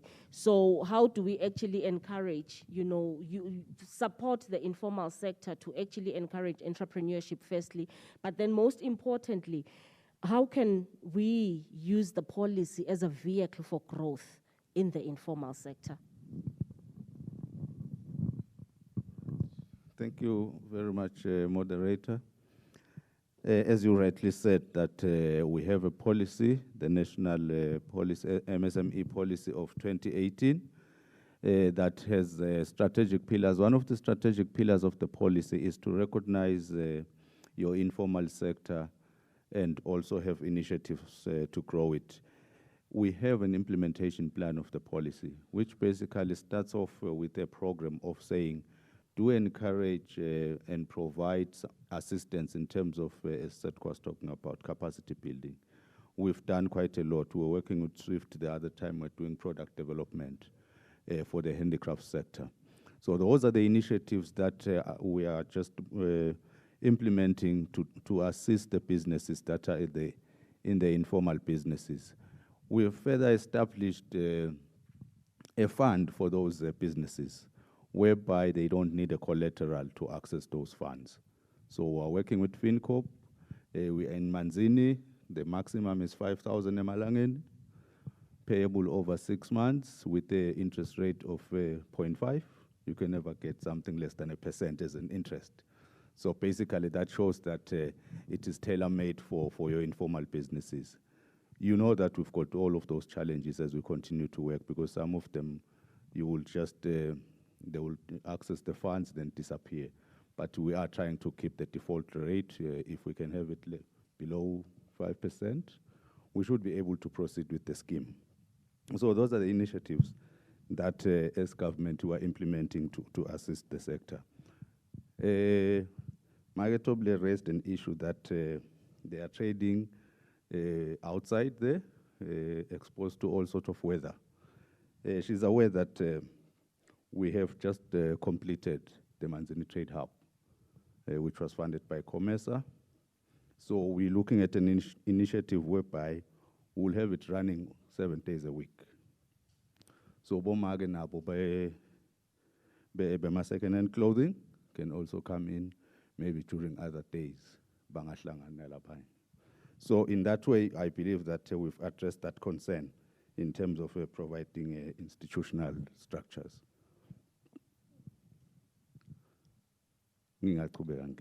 Okay.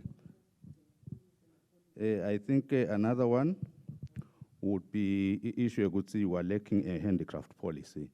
So if we can have that one, I think we can be able to address some of the issues that face the sector. Thank you.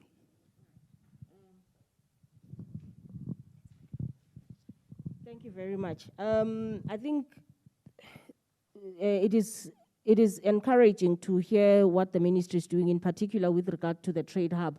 I'm not so sure if a lot of us knew about it. For me, it's the first time I'm actually hearing about it, and I'm actually quite happy that something like this is happening, because obviously as we have a Trade Hub, we then need to see how best we can utilize a structure like that to link it to new business models, as Setco had said. And I think this time I will also want to just get the accelerator labs from UNDP to also highlight to us some of the experiments that they are looking at doing, because we realized through COVID that we now have to change the way we are doing things and move to technology. And yes, the informal sector, sometimes we regard them as people that are so informal or probably so inferior. I'm sorry to use that word, but I think that is the attitude that is out there. But the reality is that they are actually a sector that has actually shown that they can provide decent jobs, they can actually provide livelihoods, they can even provide quality products. And I know a lot of us here can testify to some of the quality products that we actually get from the informal sector. And as such, we owe it to them to actually support them to grow beyond where they are and look at other models or ways of doing things. And so at this point, I would just like the Accelerator Lab to just highlight what technologies can be, low-hanging fruits, so to speak, in ensuring inclusion of the informal traders in the whole business model and technology and digital world that we are actually moving towards.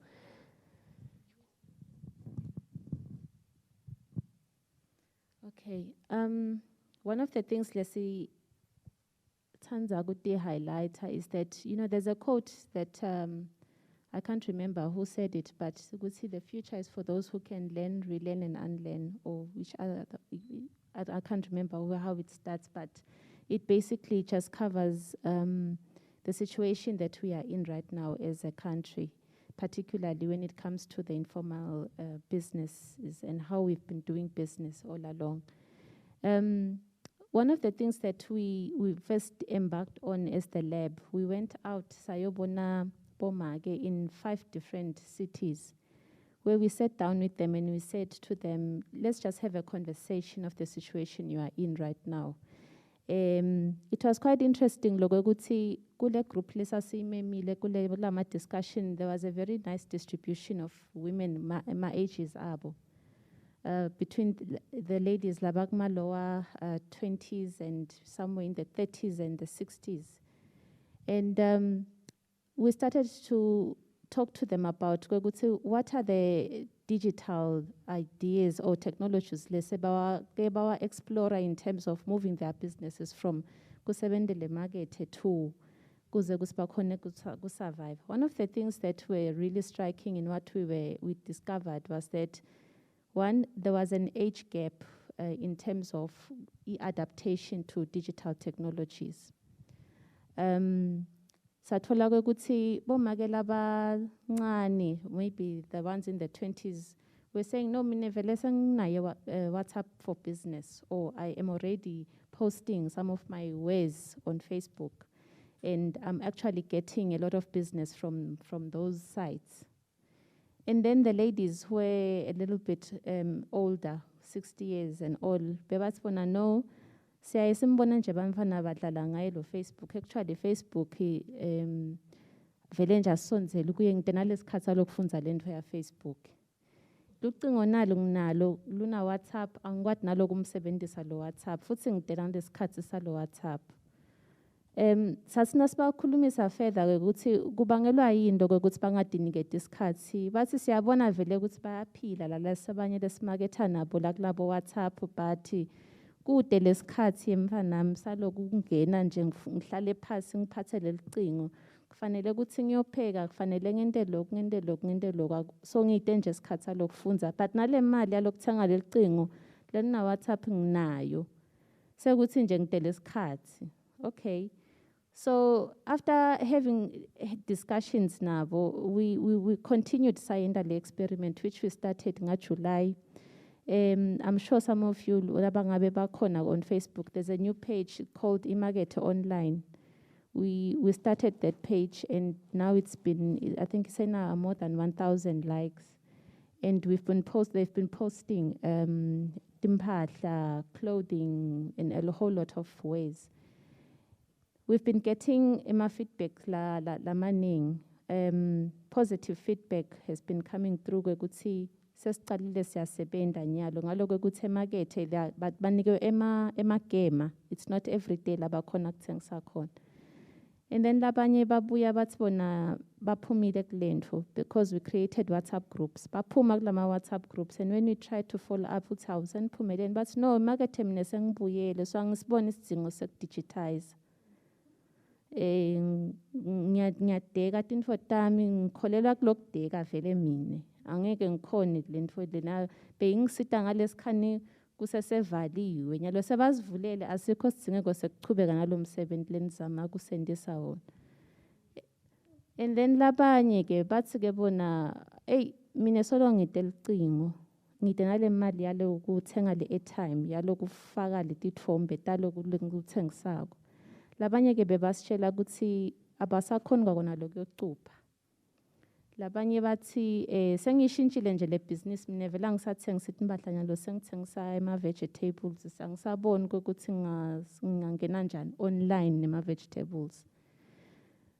It's been quite interesting lama feedbacks leswatholako, and it's quite fascinating to notice all these emerging needs lasavumbuka. We engaged in a MTN on regards to an issue of internet costs. This is a new emerging need for the new normal. The for businesses, particularly small business labancane, they need to digitize. Nalama data costs needs to go down to accommodate logo. And then ginzabaye technological divide. It's another one. We need capacitation.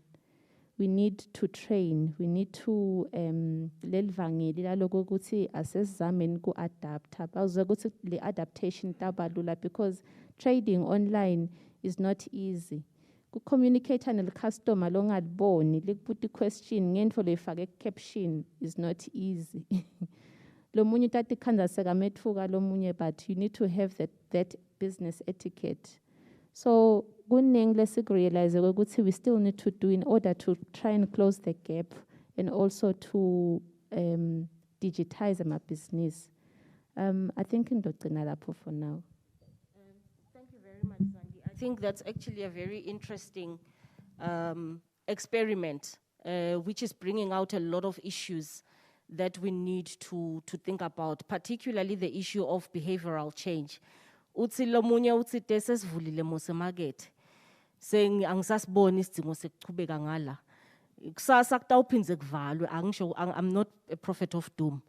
But sengiyabekisa nje ukuthi these are some of the things that we need, and I'm talking to the SETCOs, the CFIs, the SME unit to say, can we start thinking about how we actually capacitate our informal sector to actually look beyond the current normal or the things that they are used to and start exploring other ways of getting them to move beyond. At this point, I will give over to FSBIC. And FSBIC, I just want to understand what are the social, impacts that you have actually witnessed Guma members first and foremost, but most importantly, what are the strategies that should actually be put in place that you believe will actually see a change or moving, supporting the informal sector in particular to move beyond the current state labaguso or the current status labaguso manj? Thank you, Coco. The social aspect, it is very wide. Not so long ago, when COVID started, we were seeing young girls, who had started selling their bodies for 20 amalangeni, just to put food in their stomachs, which it was very disheartening. So this COVID, poverty. Already we weren't in such a good standing, but another issue is the increased domestic violence. We have to spend all this time with our spouses. Truth be told, so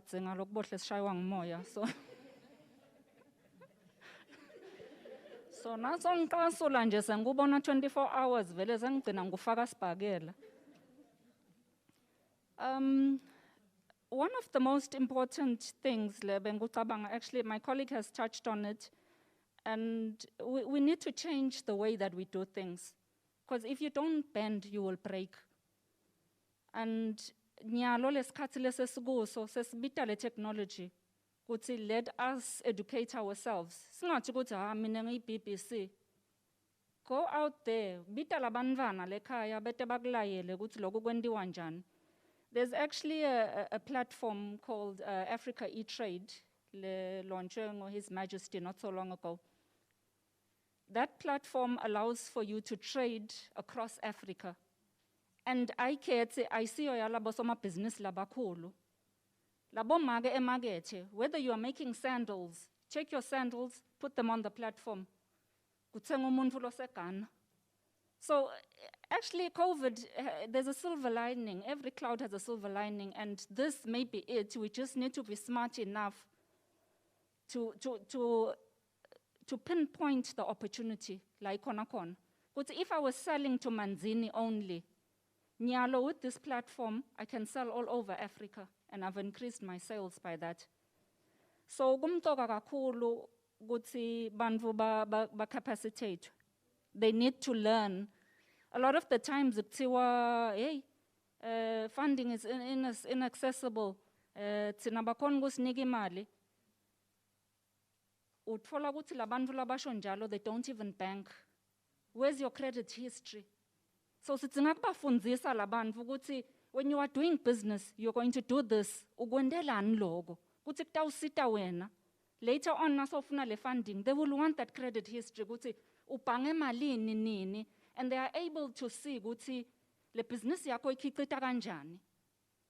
Is it worthwhile ukuthi bakunike le mali yabo?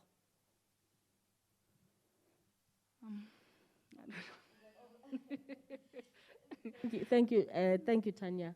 I think very valid points, and I would like to go back to CFI, this issue that she is raising right now on the credit history. How do we actually support the informal sector to actually develop a credit history that will enable them, at least within the current instruments or financial instruments that we have which require credit history? How can we actually support the informal sector to actually access, some of these facilities which require them to have a credit history or collateral or whatever? And I'm going back to CFI, based on your financial inclusion strategy, what is there to support the informal sector to actually develop such history so that they can be able to access financing?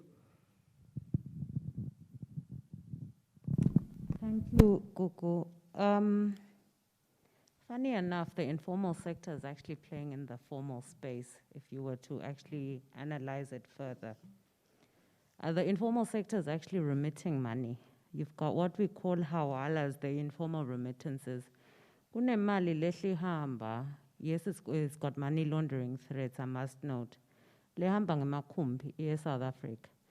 Lenye siyibonile ukuthi ihamba, unfortunately, ngathi ihlobo tethu lama agents. And it's real time. So our informal sector is actually there, but how do we capture it as more of the essence of the problem? We've also realized the informal sector yethu iyamthenga umshwalense for bomasingcwabisane and other things. That is the financial services. The trick here is when you say formal financial services, you can't just limit it to banking products. It's the whole spectrum. Mobile money, they are transacting. Namhla ngihambisa imali ngimixa kisembelebeleni, ngihambisa mobile money.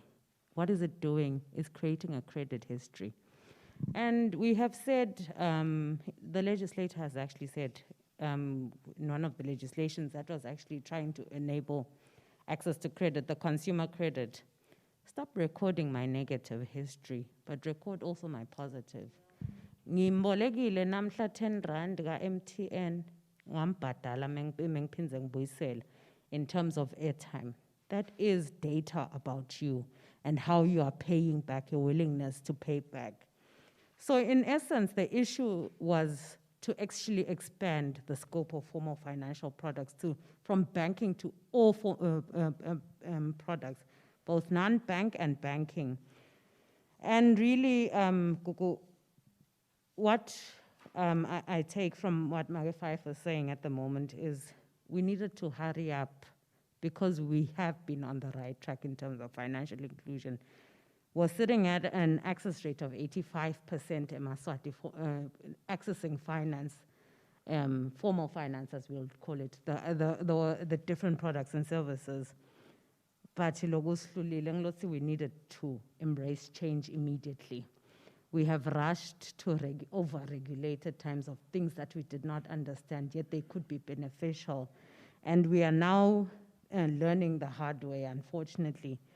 that us not embracing such changes, we've got so many digital financial products that are going on that are legal. Let me put it in that case, because some of them may look legal, but they are not legal.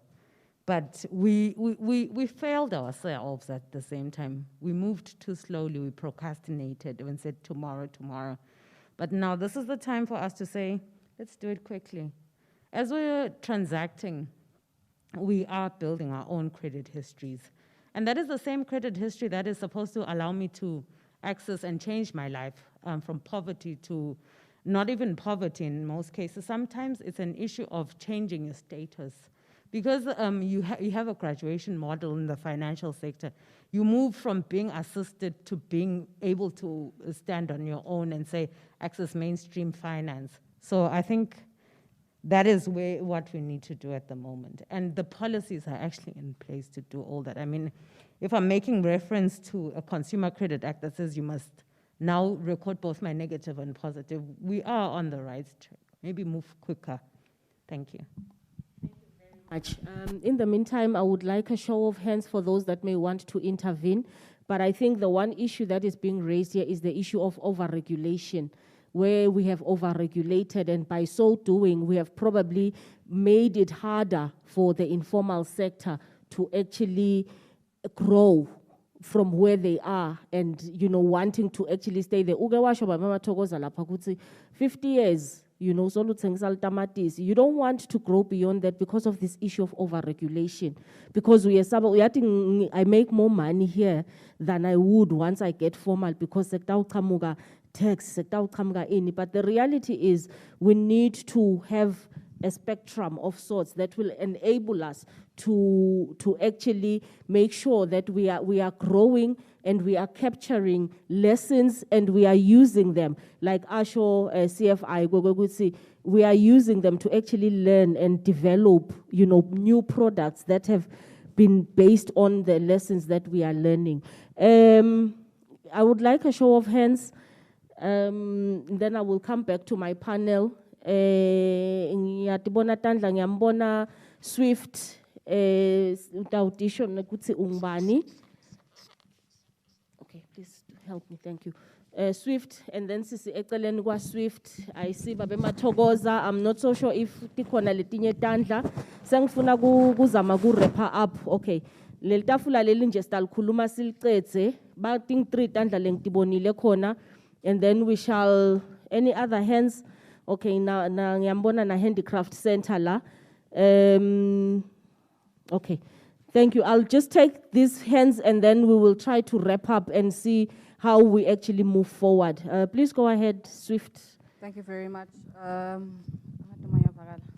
Yes, Ayanda Skudla. I'm coming from Swaziland Fair Trade Swift. I think for me, ngiyajabula kwekuthi I actually withheld Sandla Sam prior because some of the issues are now really addressed, and bayasholeta baga CFI there has been so much procrastination when it comes to my regulations in implementation. When it comes to policies, I'd really want to, as my informal traders, we do have problems, especially when it comes to, maybe if I could just run straight to possible solutions, because some of the problems has really been highlighted, especially by Mageloga Cross Border and the other panelists that were on the table prior. Kuna policy that has to be regulated within the country with regards to the local market that is available. Retailers are do not have the mandatory policy how much of percentage of it should be locally sourced. So now if it is regulated, for instance, the glass cuts say COVID, especially when we were at, okay, it has always been partial, but there was a time where the partial was no, before it was relaxed, the partial, I don't know what to call it. It confused me then, it's still confusing me at this point. But now the partial is a total. There was a time where we had no spinach, a Pick and Pay. Me, the farmer, had so much spinach in my 2 hectares. But now lo mthetho was such that they were waiting for their suppliers and whatnot. I was like, no, I can't do that. And they were like, no, you can't do that. Let's see your packaging. And there's just so many regulations. But because I was just thinking, if government would really emphasize within the local traders, your Pick and Pays, your Spars, or whatever the retailers may be, could say when it comes to products that Swazi's local informal traders are producing in country, we do not expect kubona itraki spinach ingena egeden. We do not expect kubona kotapele ingena egeden. You know, and as we are saying that, if you are going to put that a policy in place, there should be a percentage of things being sourced locally. Utawukhanza ukuthi namake akasafiki nekufika lapho khona kumele ayonetfa emarket, because kutawuchamka itruck ithathe kusukela le ku-source le engatseni. If there's a policy in place that can be regulated. But also what needs to be emphasized is there needs to be training with regards to labo market. They need to, I'm sorry, then I find myself driven towards saying bomage. The packaging and the standards they need to meet nakhona le store, there needs to be training. Maka nje nakafake manyolo wakhe lokahle, even eco products uyakhanza ukuthi the manyolo wabo vele ngilona lodzingekako. But now it comes to the packaging, then it does not meet the standards as a Pick and Pay. Ukhanza ukuthi bashaya lapho spinach sesiyadliwa makhata kunjanjani because of standards. But if we could prepare labo maye ukuthi sithi siyakhiya ngalana kwekuthi kube bede imikhicito that coming out of the country ni producer kula nani be ready ukuthi you meet the standards akhona as a Pick and Pay, because nabo as their merchandise have standards nankhalama standards lakhona. As well, if it comes to standards, we have SWASA that is currently testing. I have a particular group of women that are doing very nice sauce, cayenne pepper, labamlimago, bangas and bonjen. Very good. Ukansama standards abo agamiti because of other regulation, expiry date, packaging, sealing. Those little things, are you tested? How long does it take? What's the expiry date? All those things. No mga mixaka SWASA, SWASA fika batalisa. I suga SWASA na and go out of the country to still test. But if government can make those measures locally, so that would be fine. I'd really like to address singular digitization. We really need to include youth. Gufundisa magelo mtsale ukuthi akhona kuba na business WhatsApp kutaba kutse kakhulu. Tsine malabasha asifuni ukulima. That's guaranteed. But ecingweni dasikhanza sikhona. Makuyafuna kulima akafuni kuya WhatsApp. How do you make the two meet? Where ukuthi makelima mina ngiyakuthengisela kulama platforms. Thank you very much. I think that's actually a very, very good point. And I think these are some of the things like to encourage the collaboration between the youth, nabomage, noma the traders, the singats so that we can actually collaborate. Please go ahead. Sanibonani endlini, ngingubhekiwe ngokazwani ngisebenza ka IDCE, formerly SIDC. I'm happy kuba kulendlu le, and ngivungathi nasingaphinze sibuye kukhiwe leminyango singaphumi sikude le solution, because we are working so nicely in our silos, and we all don't understand what the other one is going through. From February until kuthiwe siqale working from home, lela ngisebenza khona, there's this particular manager, we would sit together and ask ourselves, okay, manik. And we kept on saying, but siyitelo solution, because nasiphuma sele ngaphandle sihambelela lamanye amabhizinisi lesikhona kokwafanda. Siyahlangana nalele singakhona kumfanda. But konke ku sound, except ukuthi, what if you fail? What if something befalls you in such a way you hit hardship? Ngisele nani mina ngidawufike ngithi le kule board le ngiyocela kuyo le mali yekukuboleka. Ngidawufike ngithi sincike kuphi? Ngala akhona ema guarantees lapha nalapha abomeluleki akasifithi. Ngiyeko ngithi ungathi singafakwa erumini khiyo. Singaphumi kungakaphumi lo solution, because we're all here, we're all in this country. And sonke sifuna kusita the same people. But sonke sikhuluma sofa, because siyasibona lesidingo, siyasibona lesidingo, but lama solutions ephu akafithi. kanjani sisebenta evenlinye. Thina nje sikhuluma nge-funding, make CFI ngiyamuva uthi sitawufuna imali next month, kanzi uyalima. Hayi siyifuna nawuvuna. But kwatibani ngoba nami ngisekoneni lami, nawe usekoneni lakho. Ngifuna nawuvuna nasawuthengisile. But kwatibani. Mina ngiyayibona le platform but ngicela ichubeke because laba mfundisi okukhuluma ngabo la, we see them every day and ema products abo, ema projects abo are viable. Githi nje thina lesifana nabo ama DFIs, ama development finance institutions, nakungavela nang big brother lothi manje na ke simala bese bayakuboleka le mali. Nakuthi khuthu ndakusimisa because that's all we want, because nathi le mali la siyoyicela khona le mali siyibolekile nale board nayo khona la i-reporter khona batayibuta uthi niyaphila yini. So nakungaba nang big brother lota msimisa athi ngikhona mnikeni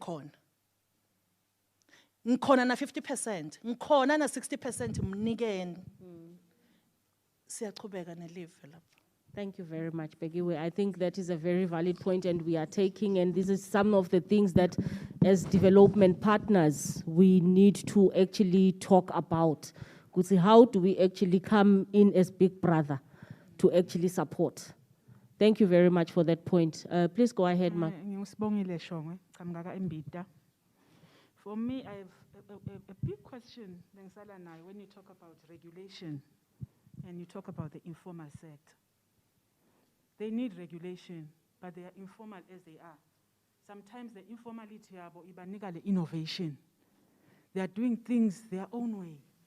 Too much regulation will also spoil, the way they operate, because for them, they're just informal. They dream, they plan in their own way. They do things their different way and they survive. And majority of them, they're just survivors. Because within the SME policy, we have the micro and small and medium. So you find that the majority of them are within the micro sector. And the majority of them is, they survive through their micro enterprises, and they do things their own way. And most of the time, you can't see they're gifted, that of skill.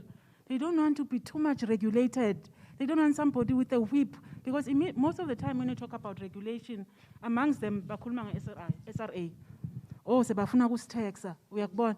So whatever intervention or innovation you bring to them, kulma regulation is like, oh, now they want the money. The legal that we have, sebayayifuna. And then again, one issue that we have within the informal sector is, documentation. Somebody talked about developing mechanisms that would ensure we know who they are, we know what they are doing, we know what opportunities exist, because I think it is government's wish for them to grow.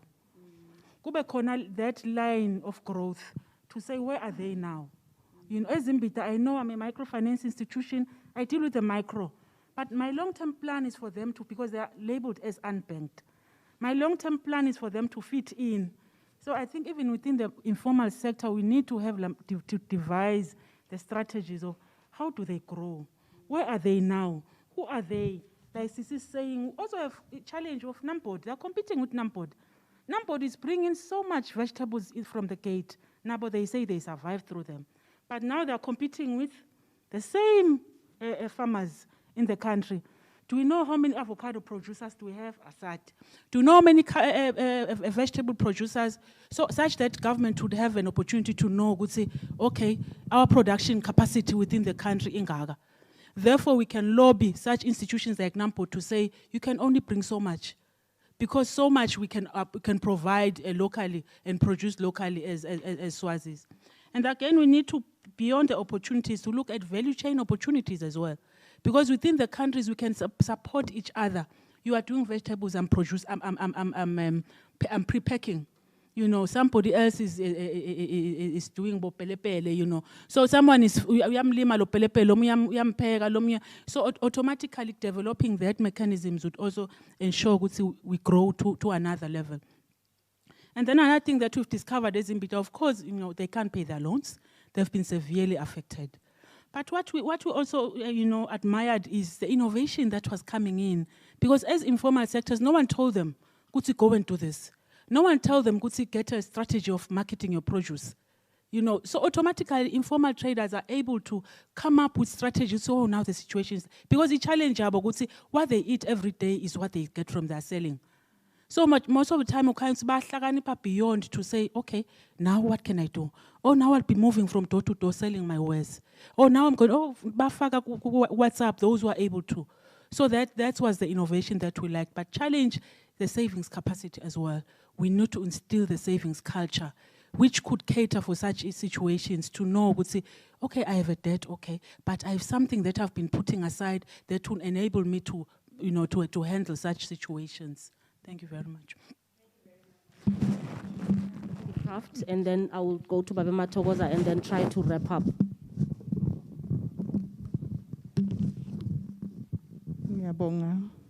Ngiyabonga facilitate.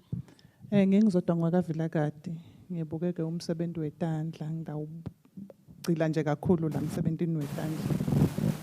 Kule simo seCovid emsebenzini wetandla sishayeke kakhulu ngoba wona vele ngala kule misebenzi lena vele lengekho kulama essential.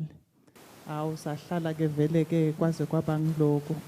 Lesiye sakubona ke kube ngiko ukuthi awuvele kusebene kushayeka ekutheneni vele sigcine sibangeleke lokuthi vele buphuya banze.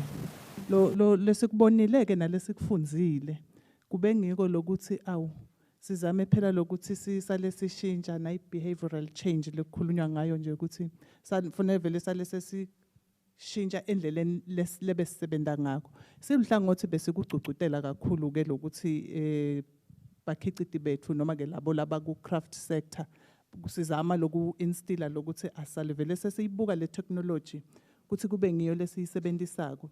Bulukhuni ke ngikona lokuthi awu kulokusebenta kwethu ngale craft bantu labasebenta kule craft labanengi sengilaba labadzala lisekukhuni lokuthi babe nekushintsha kanzi le timo tibita lokuthi sale sesishintsha lese sikubukile ke kube ngiko lokuthi awu sale sizama lokubamba kakhulu labalabasha lokungibona bayihlakaniphelele technology.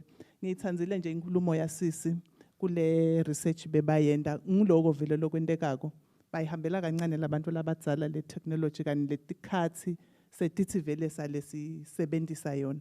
Losho ukuthi ezengila endlini ngithola ama ideas lamanengi lakatangisita ekutheneni sizame ukuguqula lendlela yalokusebenta yalaba khiciti bethu lengicabanga ukuthi kutasisita ngoba sengivile njenganabo bo Africa e-trade nabo e-market online lokuthi info leti lesitati zama nathi sibone ukuthi sibaka umsebenzi wetandla disithatha disibekapi. Ngiyabonga.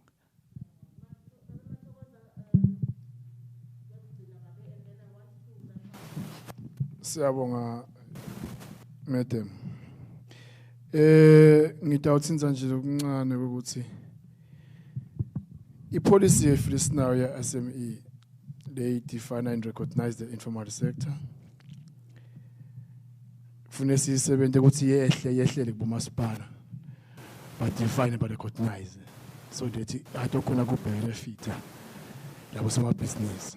Kokuqala nje ngifuna ukukhuluma lo. Ingakasuki ituli yakho kumasipala bawokwadi ukuthi Magero thengisa ema-fruit and veg akavumeleke ukuthi alithengise naye lisaka lama-anyanisi kungathiwa-ke ema-fruit and veg akawathengise naye ama-sweet ungathiwa wona uthengisa ama-fruit and veg kucace nje ukuthi yayi informal trade le indzaba ye-revolving scheme kuliqiniso ukuthi iyasebenza and futhi siyayithumela kakhulu isebenza ngendlela kahle even though inalama interior politics of the informal traders longeke uzukhona kwasebenza wena ukuchamba le administratively ngoba tilali tindzaba ukuthi sikonzo ngosiyasibani ngobani le issue ye handcraft policy ke ungasifune siyisebenza kakhulu makayevila kade ukuthi tokhona ukuthi ivelele sokhona kuyisebenza ka UNDP le sifune sikunaka ukuthi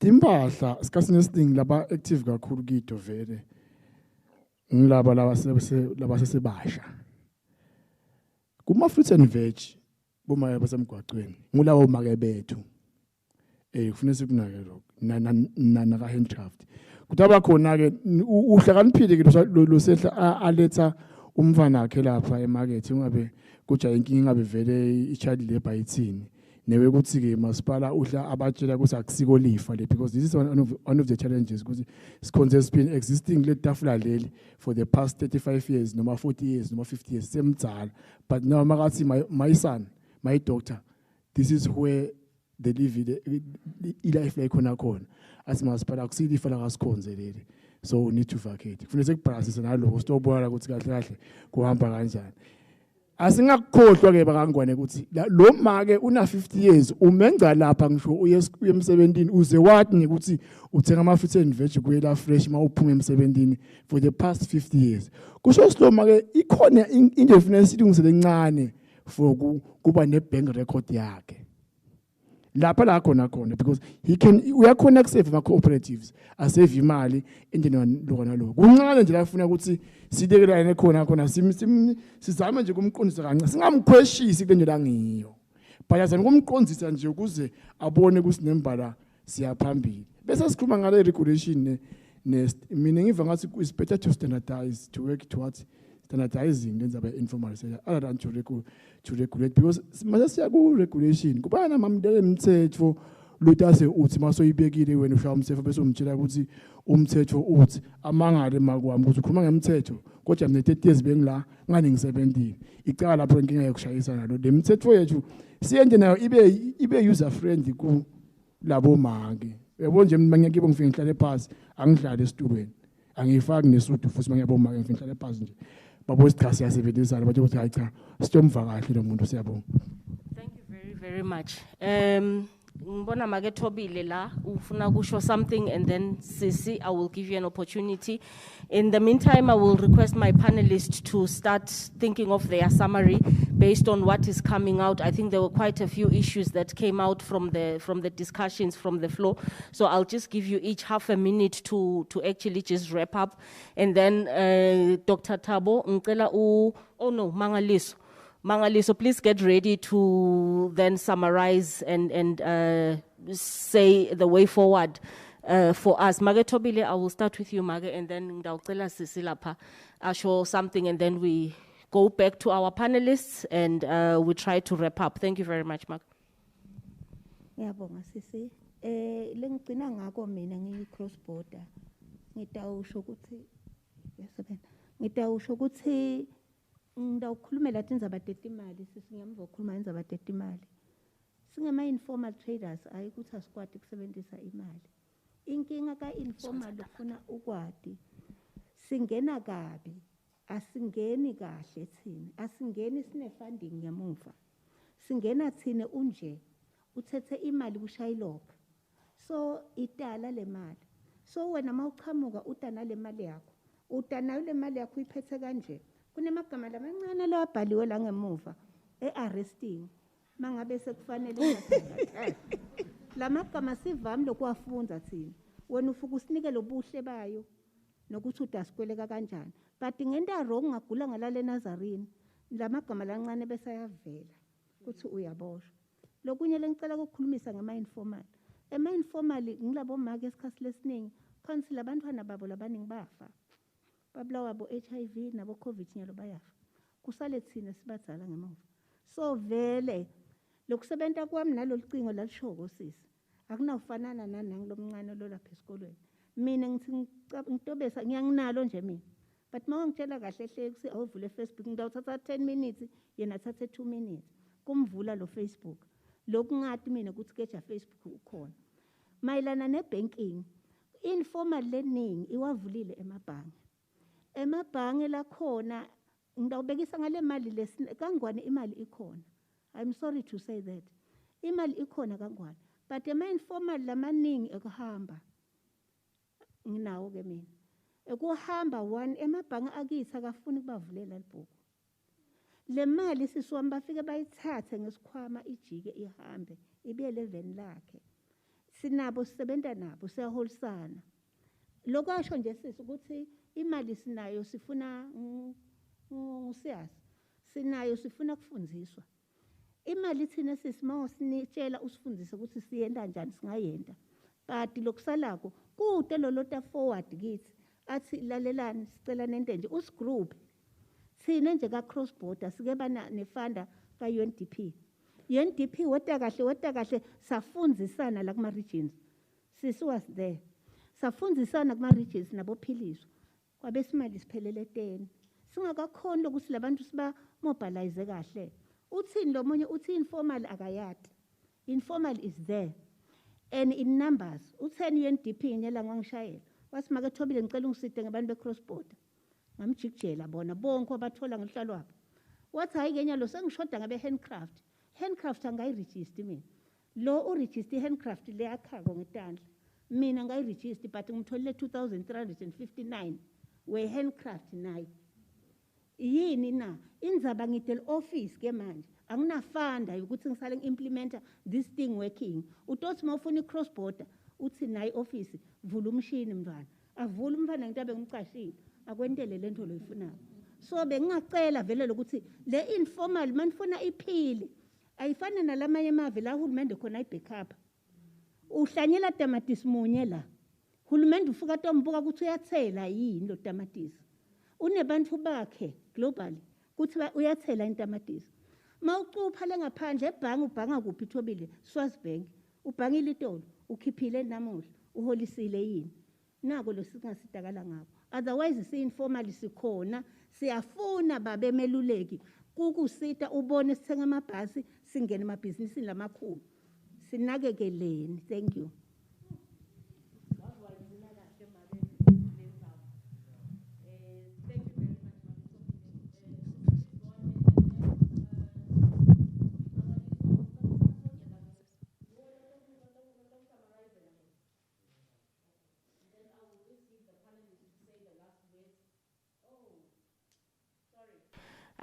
My voice is loud enough, so sometimes I forget that I need to magnify it beyond what it is.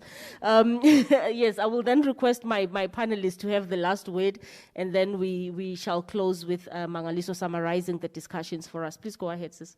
Ngiyabonga madam ngingitala Dona ngakasaqolo ngingilabor inspector ngibuya eMinistry of Labor. Ngicela ukuthi bekunene lana ngicacise nayo inkinga lesibhekana nayo silitiko la ka labor.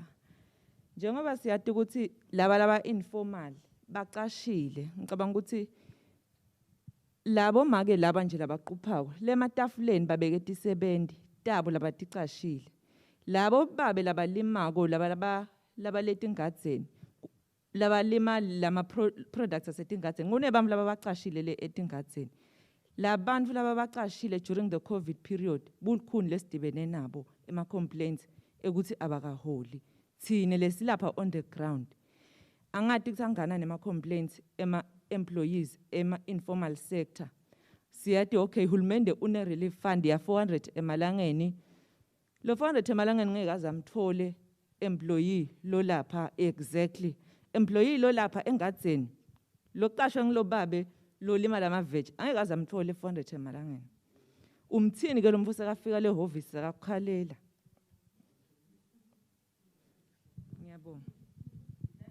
Actually a very, very valid point. And I think Ngigenga Shayela PS, I think it was just last week, and we talked about it. Siyayibona le relief fund.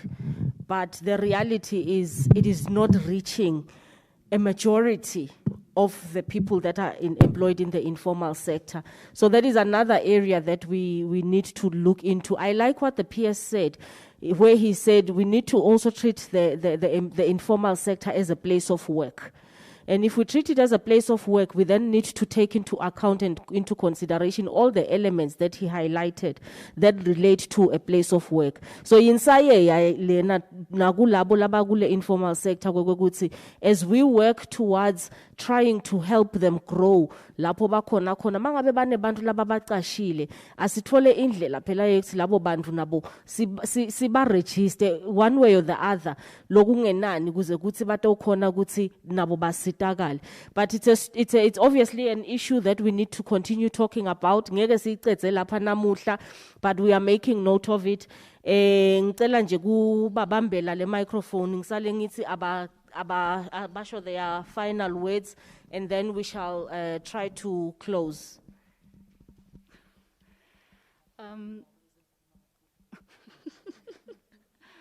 Just to say, it's very important to affiliate in response to what Mage said. Bantu, they do not want to affiliate, and yet, lago affiliation, gunyang loksitakala. When people come in at the World Vision, if you are affiliated and you are as a group, it makes things simpler. And it's too much money. If you have 2,000 members and upatala 2,000, that's basically R1 from each member.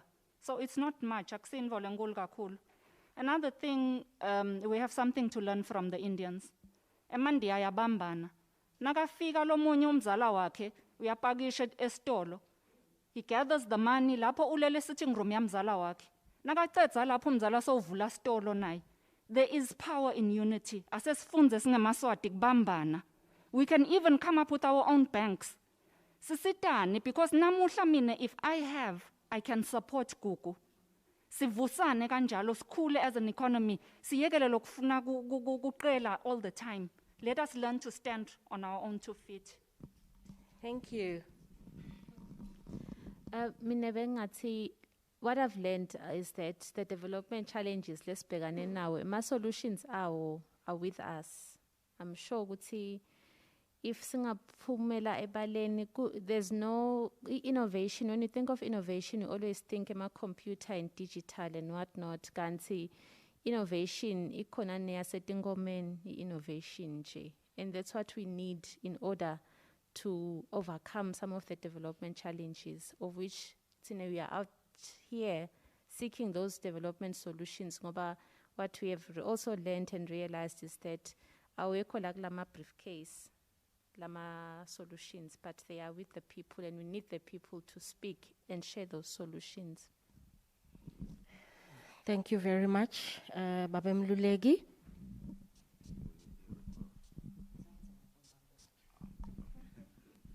Thank you very much, Program Director. I think mine would be just to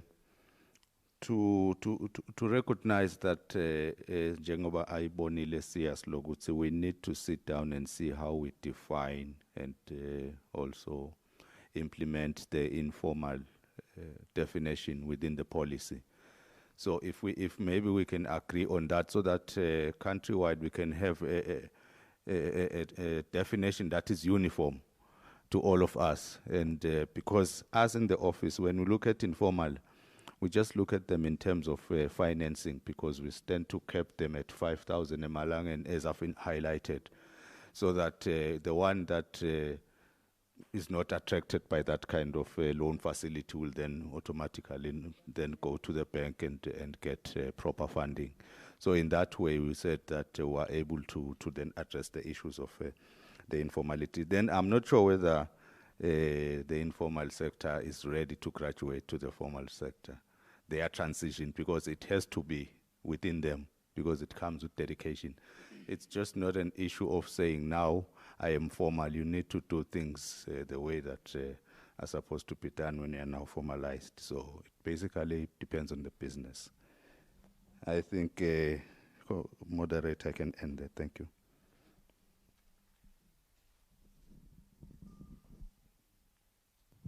Thank you, moderator. I think for me, today's discussion has confirmed what our study revealed, that there are 2 key issues la hlupha bosoma business because of COVID. One of which is access to finance. Imali abakakhoni kuyitfola to recapitalize emabhizinisi abo. Which is why we are then saying, as SEDCO, we are there to assist. Access, it could be the relief fund, it could be how to engage your bank to see how best you can be assisted. And then the other issue is access to markets. Leo, it's the behavioral change for you to be able to remodelize the business yako and access market that were not there before. Nakhona lapho, we have created platforms Gune online directory that SEDCO is currently running. It's free of charge. Anyone can be able to access it. Sikhone ukuthi business yakho itholakale online uphinze access it imakethe lebedingekho phambilini. Thank you.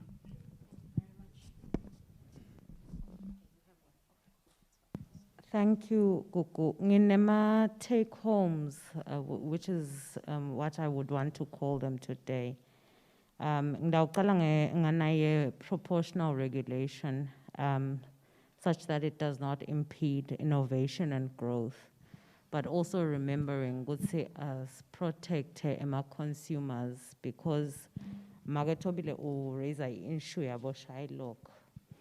And sikukanzile ku financial sector ukuthi ngiyolele bulele emaswati as well. Umuntu charge interest ya 45% on a monthly basis, which is not commensurate to the cost of capital. Ngithatha as inside lane lokunye lesinako financial literacy and education. It is one of the fundamental pillars that we need to follow up. Sinesing CFI. Emaswati vele siyicala kuphi financial literacy. Sometimes siyicala sesibadzala. We kanze ku curriculum yeskola high school. Eganza asesikhulise lesitukulwane lesitako nayo inyuke nabo from an early stage. What you say 10-year-old is taught how to save pocket money and all of that. And also umfundzise ukuthi it's not just the salary that makes you survive, it's business and innovation. So like kaya mengabe ubona ngathi you can umfundzise kuthengisa ama ice blocks nyalo lokudawuqala kushisa mase iphelile COVID. I'm also learning a number of things. Kuthi really we cannot walk alone on all these journeys. I think there's an African proverb that says we walk further when we work together, and then we leverage from each other. There's a lot, I would actually encourage UNDP to host another day, a day. The issues that we have today were actually enlightening, and we needed more time to engage on them. And thank you for the invite. Thank you very much. I think from my part, obviously, they have summarized it very well. There is a lot that we still have to learn. There is a lot of collaboration that we need to do. There is a lot of coordination that we need to do.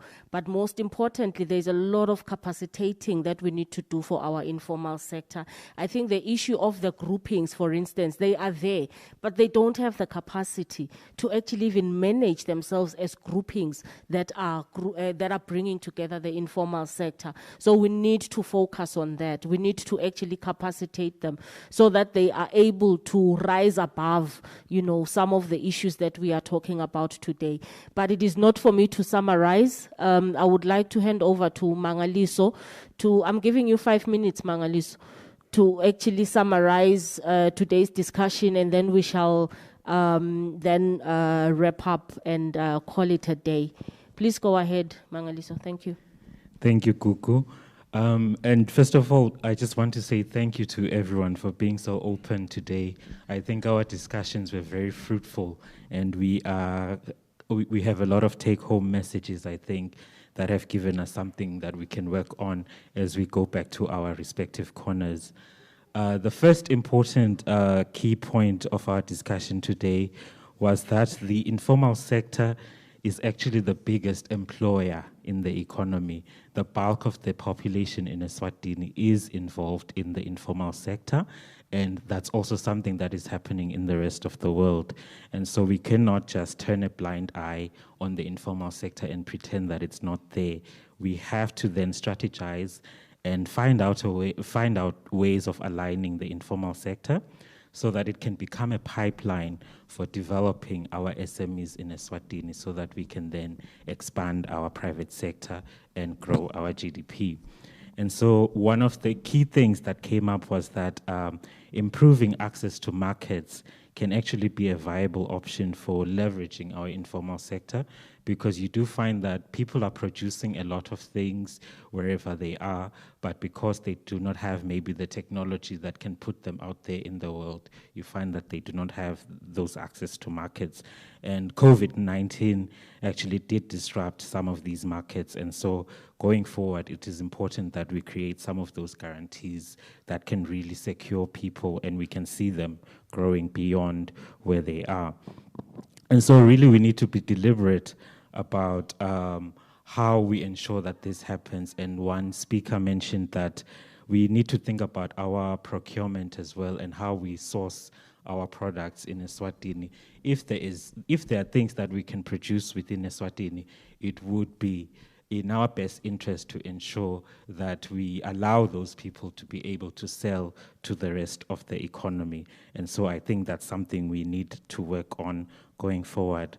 But also, when we are coming up with all of these, when we see the needs and we're trying to support, capacitate the informal sector, we need to ensure that we are cognizant of our local context, make sure that we're thinking of solutions that can really help us as we are in Eswatini and not copy-paste things that we've seen in other countries that may not necessarily work in Eswatini.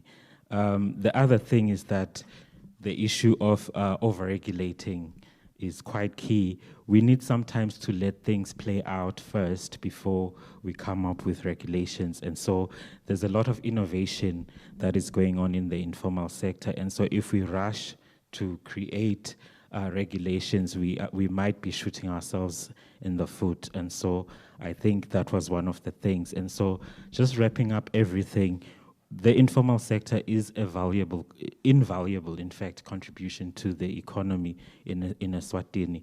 And so as we are people working in different corners, we need to start working together and stop these working in silos, so that I think if we stop doing that, the overregulation happens because we are not sharing, we are not working together. And so if we start working together, we will come up with solutions that can really serve us and benefit the entire economy as a whole. Thank you very much for such a wonderful discussion today. Thank you very much, Magandi. So I will end with a story. I'd like to end with a story that Magetobile told me when we started. We were just talking about the support that some of the informal sector players have actually been receiving, because there's so many players that want to support.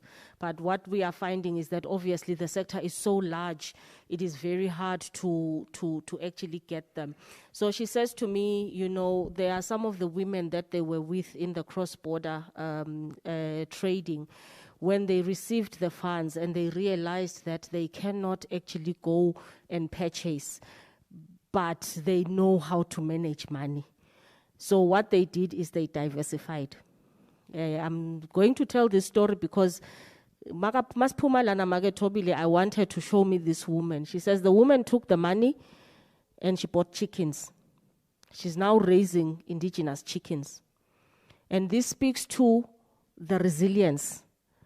I think it was Mage from Imbita who said these women are interested in bread or food on the table.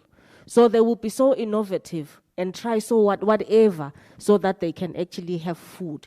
And I think we need to take that as a lesson to say, you know, as we support them with whatever, let us also understand that they are such a resilient force. They think on their toes. They know what works. I was speaking to Magela Tselenwa Mage Tobile. She says, you know, if I can get money, she's in the handicraft center trade. If I can get money, I will stop this, because right now it is not bringing money for me, and I will go and do pigs. I have a passion for pigs, but right now I don't have the money. So what this says to me is that, you know, if we can support this sector, there is so much more that they can do, because they think on their toes. They are about livelihoods. They are about livelihoods. And I think for me, that is what I am learning from them. They are really really going to do whatever it takes. As long as we support them, they are going to try whatever it takes and make sure that they continue to survive.